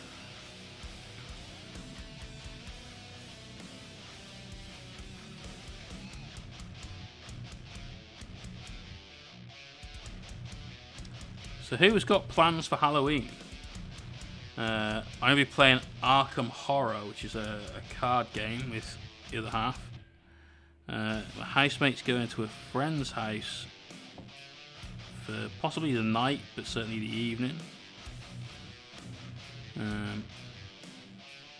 I've decided I'm going to dress up as the scariest thing I could possibly think of at the moment, which is a man with basically just a little bit of a tickly cough.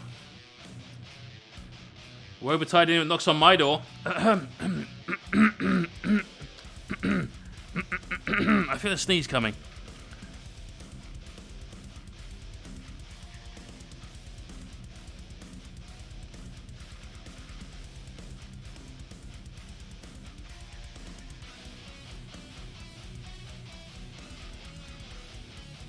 I won't be doing anything. Kids too young, still being one being 2 years, 6 months. That, yeah, definitely, mate.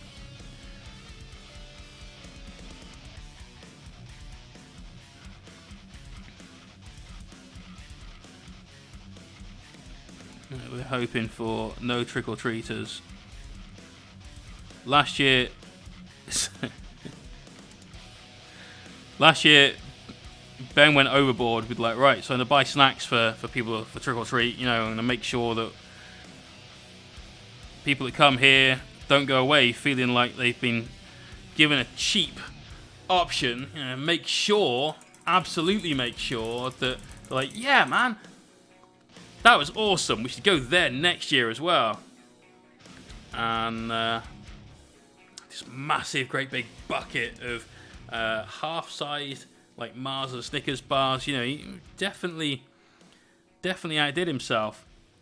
And literally 2 people knocked on the door all night. So he did eat a lot of candy. Normally we're on a fancy dress night at the gym, but Rona happens, so not much now. Yeah, understandable.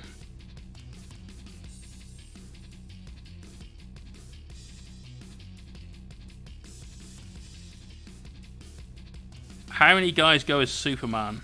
That's going to be the question right there, you know.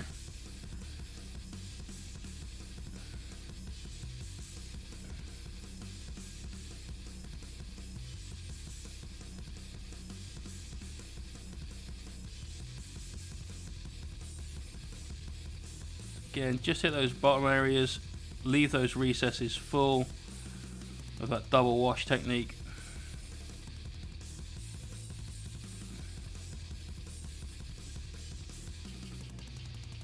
And as you can tell, this is a reasonably quick way of painting gold. We've got one more highlight to do. But even on something detailed like this, you know, just rattling through it quite quickly. Sometimes speed painting is about just moving faster. Sometimes it's just about having a easy to follow sort of process for something, because that's going to do everything for you. It's going to be the quickest way of doing it just because of how simple it is. Jay, to build on top of that, get a bendy straw and tape it to a tan coloured balloon, then put it in your shirt and have a straw concealed so you can turn your head and cough into it. With the balloon inflate and make it like a detached zombie lung.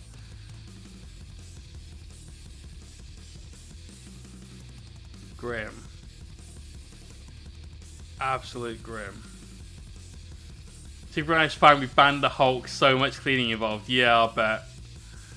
I'll bet. There's what reputations you have. Wait. Don't go there, he's old and mean.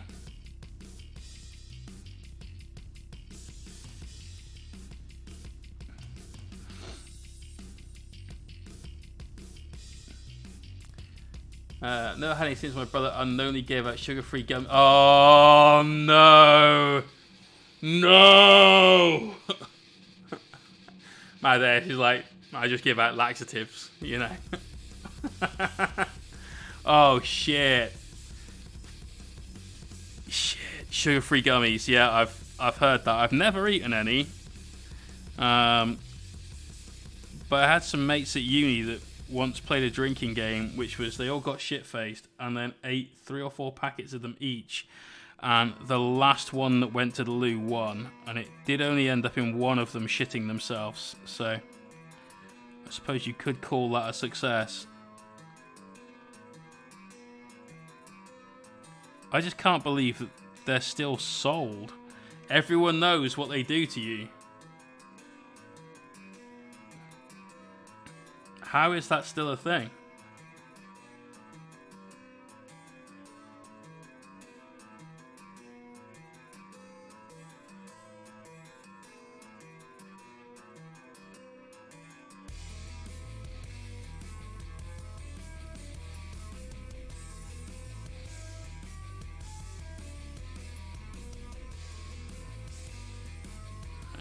There we go, let's just get in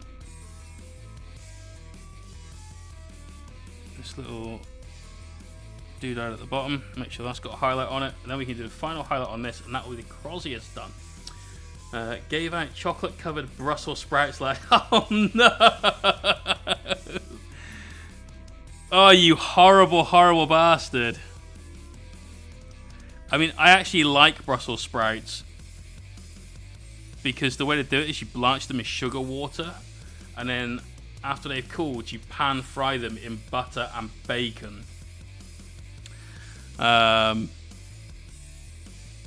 And suddenly sprouts become amazing, but chocolate covered sprouts, I can't back that. Cervantes, normally we say 3, but I know what you're painting, and also you're a streamer, so I'll let you off. Don't go overboard, but do what you gotta do.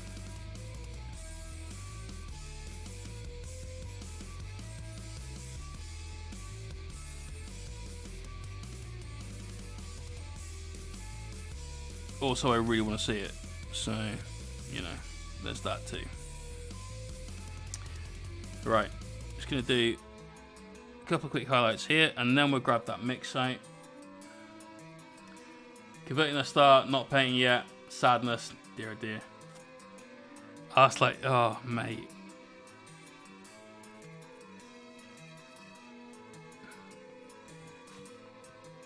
I just still... How is that still sold? How do people still buy them?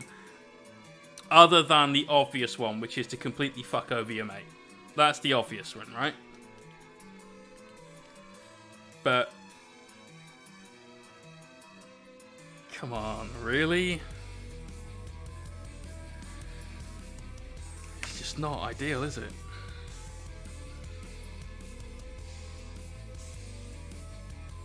Right, so here's that mix of silver and gold. Now this you need to keep really, really restrained. If you do too much of this, you'll absolutely ruin the effect and everything will look slightly silver. So you're looking at just hitting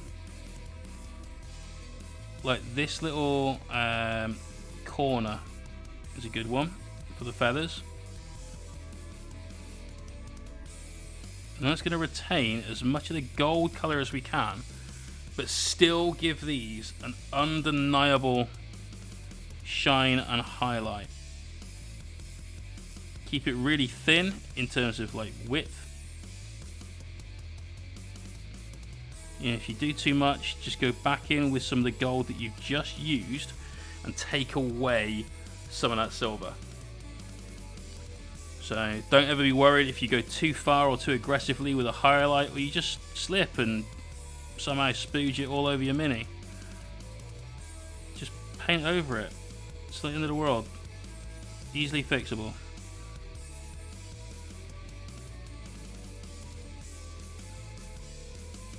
And obviously, best fix is to get it right first time. We all make mistakes though. So on here we're just doing towards the outside edge of this part of the Crozius. We'll hit each of those rivets in turn so that they stand out from the rest of the gold. And then we'll do this highlight and this highlight.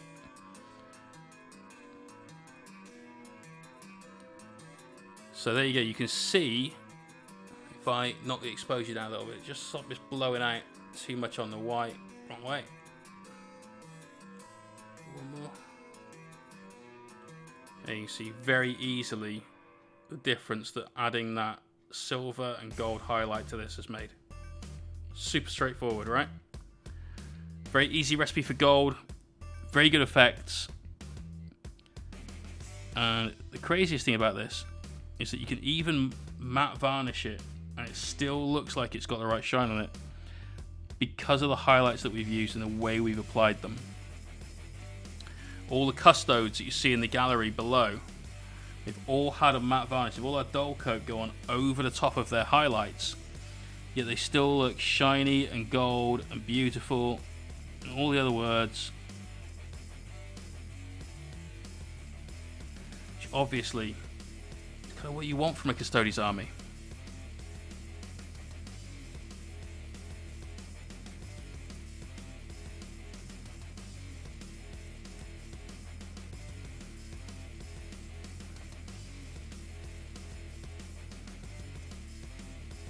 Again, just get those corners. And Toony Spruce is right. Pretty soon we'll be going into that work in progress gallery. So if you would like to take it a bit apart and join in with minis that you've painted, exclamation point Discord, go and get yourself involved. head on over, upload a couple of pictures in a work in progress gallery. Ideally, no more than 3. Ceranthus special case today. You'll see that converted Silent King mini that they're working on. So do come and join in the community. We try and keep Discord very family friendly. It's not family friendly, very friendly at least. There's too much swearing from me in there for it to be family friendly.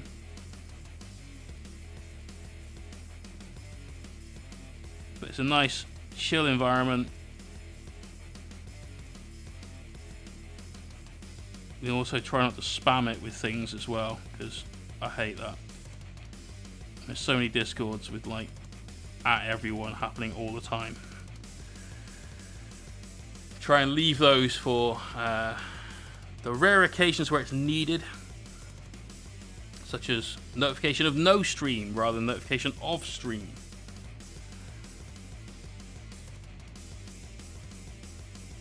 So just doing these ribs, just going for a tiny highlight right up near the breastbone there on the bottom layer. On the top ones we went for the curved area of the ribs, so just as it would catch the light naturally. And there is Topless Croceus. Look at the one side there with the extra highlights, both sides now. Look at that one. It still looks nice, but let's be honest, it ain't that. And if you look at the shadows in there, you can still see elements of that purple, elements of that flesh tone in there, really helping to darken those areas down. Gives us that maximum possible contrast we're always looking for. I love doing my golds like this. This is a perfect good guy gold. Great for doing things like Space Marines. Even things like Eldar for like their star metal or whatever they call it now. You know, good for that too. All your Imperial armies work quite well with this. Miss half damage! How you doing? Always good to see you here. Been working on this Space Marine Chaplain. He is looking pretty boss. Next stream we'll do more on him. I plan on using the base for a YouTube video tutorial. Show you guys how to do your own bases and take the GW sort of plastic sculpted stuff to something just a little bit more exciting. Nice goal, thank you very much, dude. Ah, Strata! Your command just went by in the gallery as well, mate. How you doing? Let's get some exclamation point Strata and some exclamation point tokens in the chat in honor of the guys over there at Strata Miniatures. Going to be painting up some of their tokens, in fact, on the Necronathon 2 on the 21st of November. Have I got them on the desk? No, I took them upstairs. Oh, fuck. I was going to use them, and then my game got cancelled.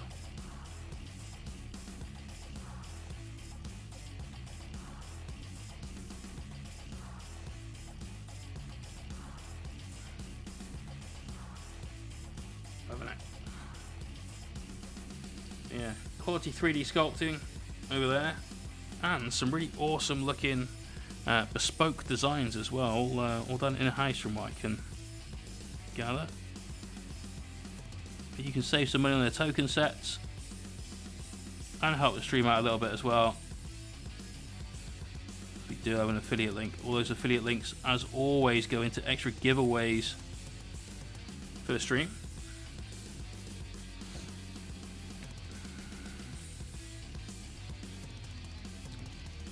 Again, just looking the tiny thin highlights on the corners of these feathers. Why is it I feel like every day I've been painting feathers recently? Fucking pigeon boy. Good dude, hope you're doing well, even if you're painting Imperial Scum. Hey! He's a Dark Angel, he's barely Imperial. None of that.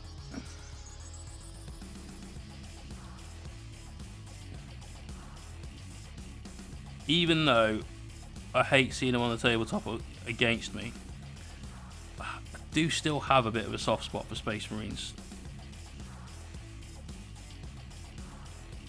I'm hoping that as we get a few more codexes come out, they become less and less obnoxious. But maybe that's slightly too much to hope for.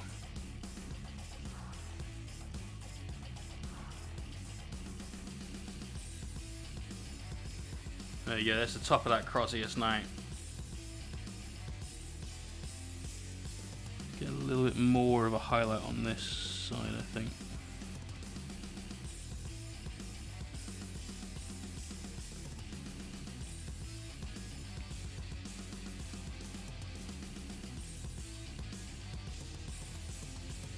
Yeah, that's better. Super bright. Love it. Still got all of those nice colours in the recesses showing through as well. That's exactly what we're after.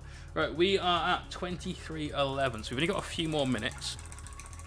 So if you will indulge me, have a quick chat about our giveaways and such that are coming on. This is how far we've got with our Space Marine Chaplain. Today we've painted a lot of gold. The black that's on here was filmed earlier on today and edited for a video that will be going on Patreon on Friday. So that's going to start off. Friday will be the first day, and the very first video is a guide on how to paint this black. Now, we've chosen the bike for this because we've got these nice flat panel areas, so it's good for a guide on how to paint a tank, for instance. Same transferable skill as this. And, of course, a guide on how to paint your basic power armored dude, whether it be both Imperial or Chaos, or in this case, who can tell? So that's going up on Friday. We will have a YouTube video tutorial the following Friday on how to turn a base that's, let's be honest, a bit boring like this into something that's actually worth putting on the table. So we've got that to look forward to as well. Speaking of things to look forward to though, Thursday night this week we have 2 giveaways. Exclamation point win and exclamation point mystery in the chat for a few more details. For the first one, you could win a £50 hobby voucher. You don't need to be a subscriber, you just need to watch the show. You build up your meeps, which are in-channel currency, and then on that stream you buy tickets with those meeps. The winning ticket wins a £50 hobby voucher to the hobby stockist of their choice. Doesn't matter where in the world you are, we'll find somewhere and someone that can sort you out with that voucher. As long as they have a voucher system and accept PayPal, anyone is fine. For the mystery command, every month we give you the choice of 3 different miniatures. Here are 2 of them. We've got Sergeant Ripper Jackson, the most badass of all Catachan guardsmen, guards ladies, guards people, I guess, let's be inclusive. And Lord Inquisitor Kyra Draxus. So 2 epic looking ladies that could go on your battlefield. Remember, we will paint one of these in the colour scheme choice of the person that wins it. To win it, all you've got to do is be a subscriber and be online on Thursday night. Now, if you are a subscriber, we give you 3,000 meeps to help towards winning that voucher as well. But you could win either of these 2. If you don't fancy either of those 2 models, however, you gamble it all and take a chance on getting the mystery box. Now, in here is a miniature. It's normally a miniature that has lived somewhere on the shelves for a while. As you can see here, we've got Warcry minis, we've got Beastgrave minis, we've got a Gobbo, we've got Marine stuff that's limited edition and so on. We've got loads and loads of things right there. This has never been on those shelves. This is something completely unseen. Could be anything in here. It is, however, something that we know, based on this rattling, is fairly substantial. So on Thursday night, choice of either of these 2 minis or the contents of the mystery box. Flipkey, thank you for the follow.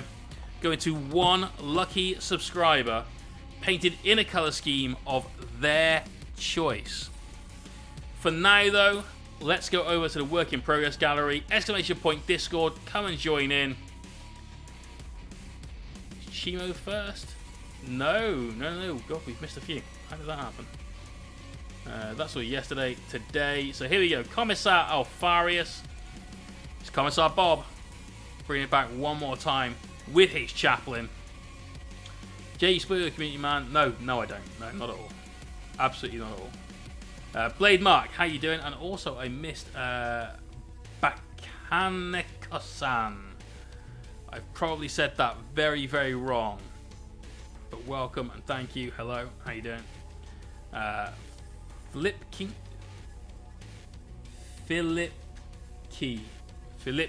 There we go. How's it going? So this is Commissar Bob's chaplain. He's been getting his work on these guys. This is his Blood Angel, or I think it's a Blood Angel successor he's working on. Type number 4. He just needed the Primaris upgrade. That's all. That's all. You think that's bad? I used to have 3 librarian bikers. That's a no. Commissar Bob, I like it, dude. Slightly better photo here. We can just get a little bit more sense of what's going on. I really like the red. Yeah, very powerful combination. The red, the black, the gold. Works very well together. Keep it up, dude. Right, Chimo did some airbrushing and oil washing on this Seraphon Realm Shaper engine. Went pretty well. I also was a bit weird on this thing with multiple sources. So, this is clearly a Catan being summoned, is all I can think of. Kind of hard to see what's going on because it's so big. So it's a gigantic pyramid. I kind of like it. I see what you mean about the OSL. Yeah, 4 different sources coming in for it. There's a lot of work you can still do on the rest of that pyramid though, man. But that is some recess shading. That's like days of recess shading. I like it, dude. You could go a little brighter on the middle point of light there. So that orb in the center, I'd probably go almost up to bright white. Make sure you leave those recesses nice and dark though for that contrast. Just so you've got a focal point for where all of the energy is coming from. But that's the kind of thing I like to do. Miss Half Damage getting a sub on 7 months. Dude. Thank you very much.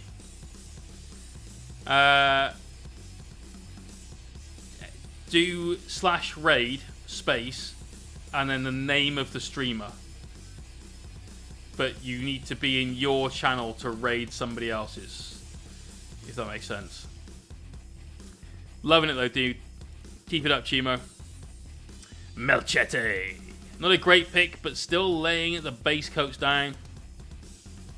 This is a cool model, though. Do that. I call everyone dude, though. It does, for me, it's not a gender thing. It's just dude. Dude! But if you prefer do that, we can go with do that. Yeah, speaking of chaplains, right? Just picking on me.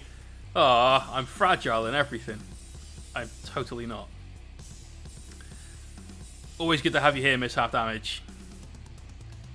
Quality. I like it, mate. Getting that Word Bearers colour scheme going on. Well known for their Dark Apostles. Keep it up. Keep going. That book, by the way, is a great area to do some crazy shit. Yeah, like glowing runes and stuff like that. You've got loads of things you can do.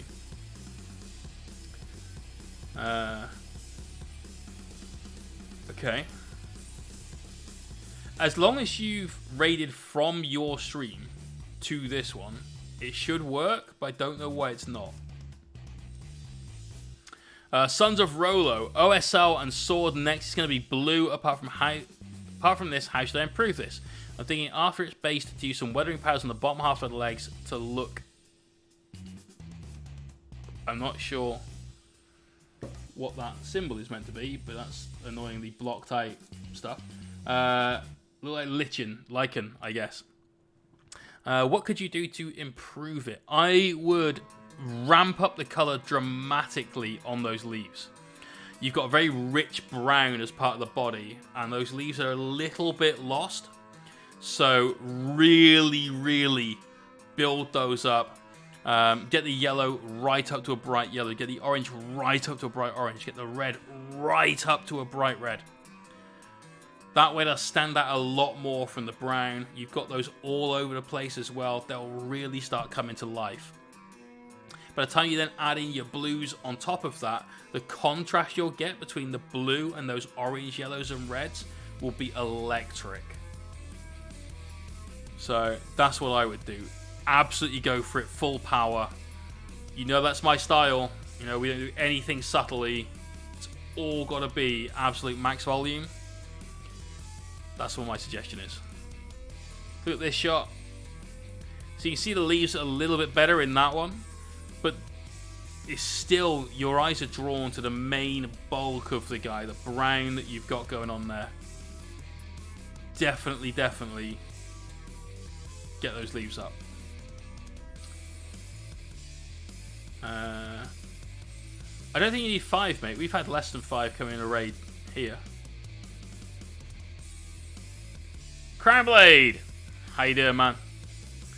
Cervantes. Right, here we go. This is the custom-built Silent King. The converted Silent King. Let's get some big pics of this, because it's a massive boy. So there's the traditional-ish background. A little bit of work done there on the dais. Oh, okay. Okay.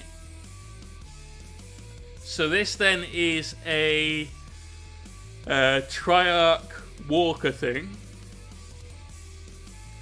with the menhirs attached to its legs, a body made of a wraith, I think. I like this. I like this a lot. So this is cool. I like how minimalist the top of it is. So it's got more of a platform for Sarek. My only point of concern is, do the menhirs come off? Because they should be separate models. Like, it's a unit of 3 things, essentially.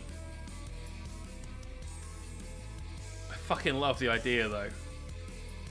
Get a close-up on the big boy's face. That looks great. The sort of larger pincer, like stabby bits, and then the little mandibles.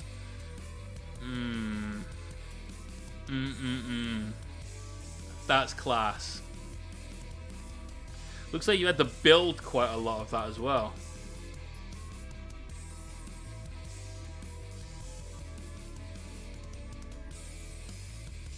I like this a lot.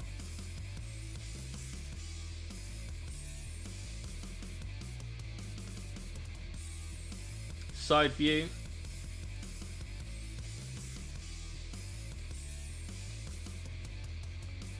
I see some blue tack.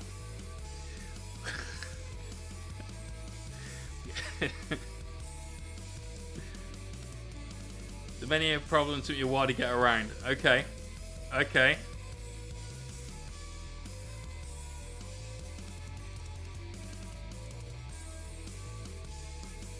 So here we have the throne without the spider. Okay.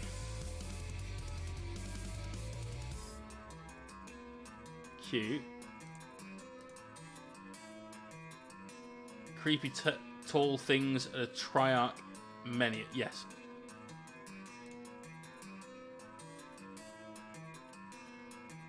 I get it. I get it. I get it. I get it. So these... And that looks sick, by the way. I'm gonna say reanimators with bits of Plasmancer Bits of Scorpec Lord. I'm not sure what's on the shoulders. Possibly more of the Stalker thing. This is cool. I see he's got a tail made of a Plasmancer. That's a Scorpec Lord's chopper done in like reverse grip. I love the way it's like walking on the backward legs as well. That's cool. Well done on doing the guts on the Marine. Yeah. Quality fucking work, man. There's the other one. Some Mayhem Show, thank you for the follow and welcome to the stream. And this is the other guy. Similar build. Yeah, got the hand, got the reverse sort of cleaver. Bit more upright.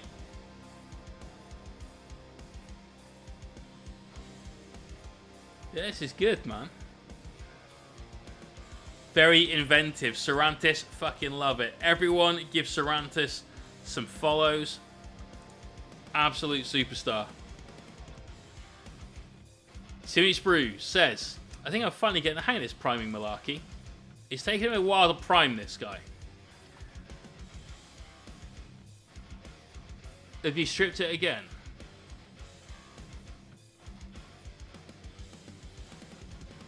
I think you have. One day you'll get a coat of paint down on the Riptide. Cormag, work on some Armigers.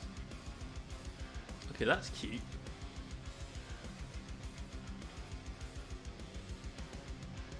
Dude, how did you not go completely mental painting that?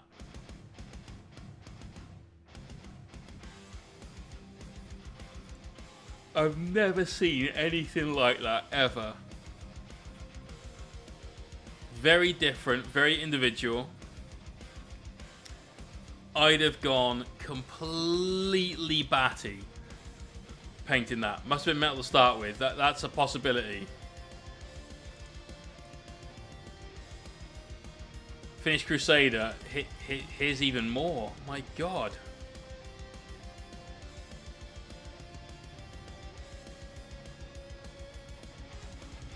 That's madness.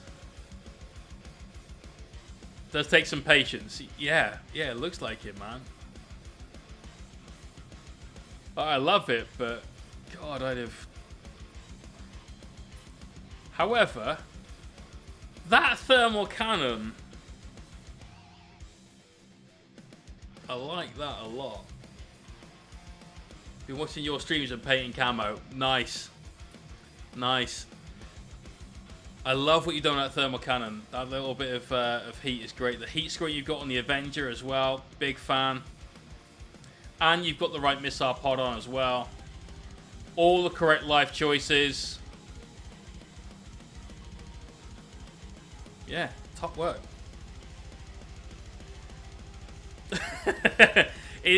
No, it's not noticeable at all.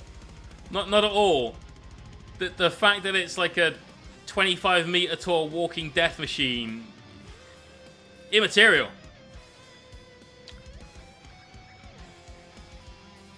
You've even done the camo on the bloody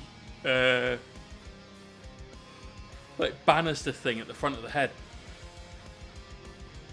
Craziness. Absolute craziness. Oh, here we go. Mishap that. I think it's the first 40k thing I've seen you paint. It's not a bust. It's missing hazard stripes. That's right. How are you going to know it's there if it's not correctly hazard striped?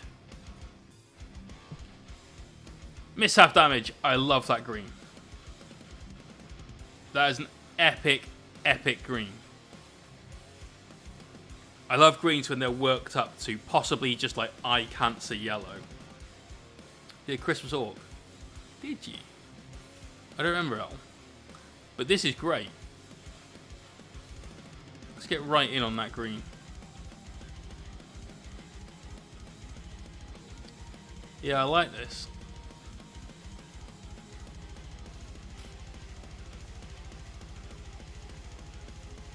Nice little bits of battle damage on there.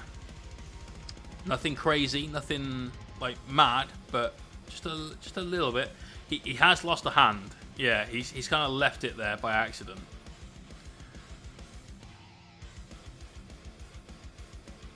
This is nice. Good attention to detail, picking out all those little extra bits and pieces here and there. Yeah, this is solid. And I really like this non-metallic metal you've got going on those armor panels as well. A little bit of, not necessarily rust, but kind of weathering going on in the background on all of it. Yeah, really, really nice. And that orange obviously pops off against the green as well. Good work.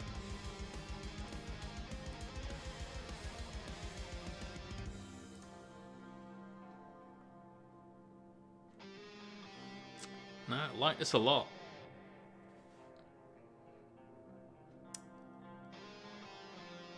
Not sure what that was, but nice little bit of excavation.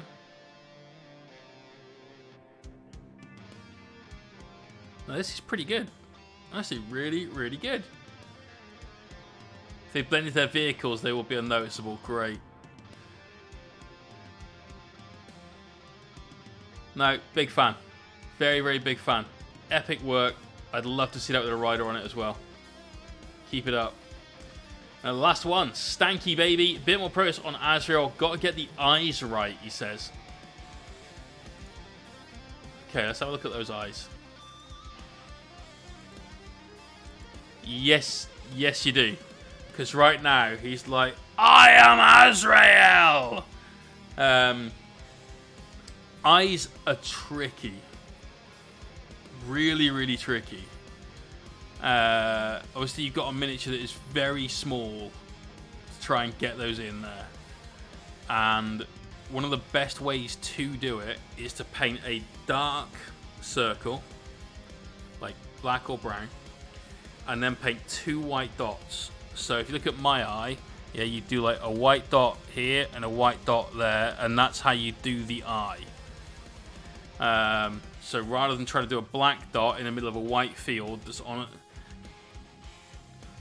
however you get it to work, you do you. Loads of people I know have got different ways of painting eyes. Some will do like a full iris and a pupil and so on.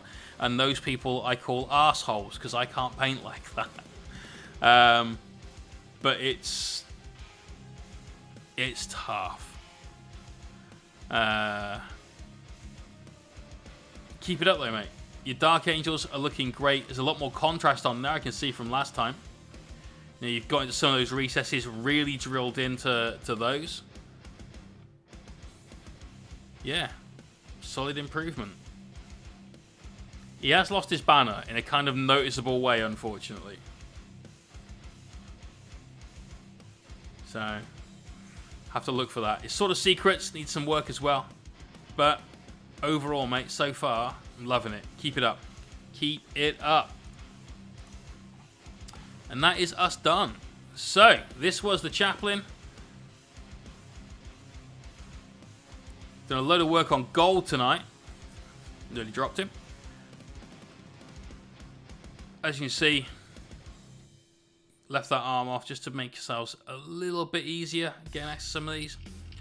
With the vents at the back there, the extra thick washing that we did on those definitely has given us a different shade of gold.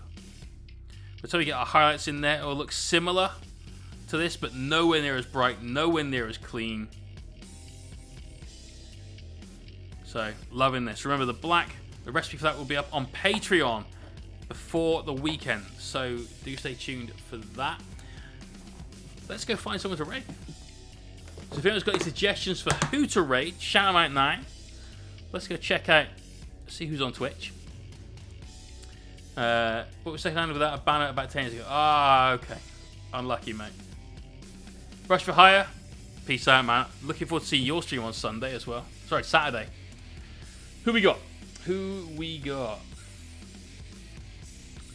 Let's see. Let's look in the recommended. What's Thunderhead Studios and what are you doing? So there's an ad. Without a partridge.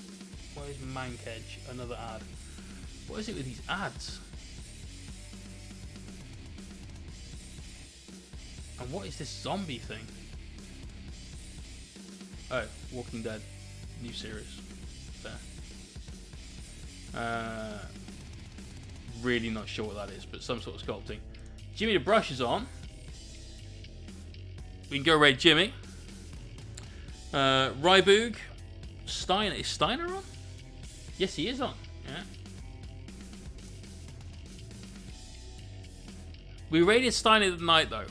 Like, I try not to raid somebody like many times in a row. We got 2 votes for Ryboog. 2 Dogs, 1 Rush, Jack of Clubs. Des has used the correct redeemed guide to raid. Get those channel points being used.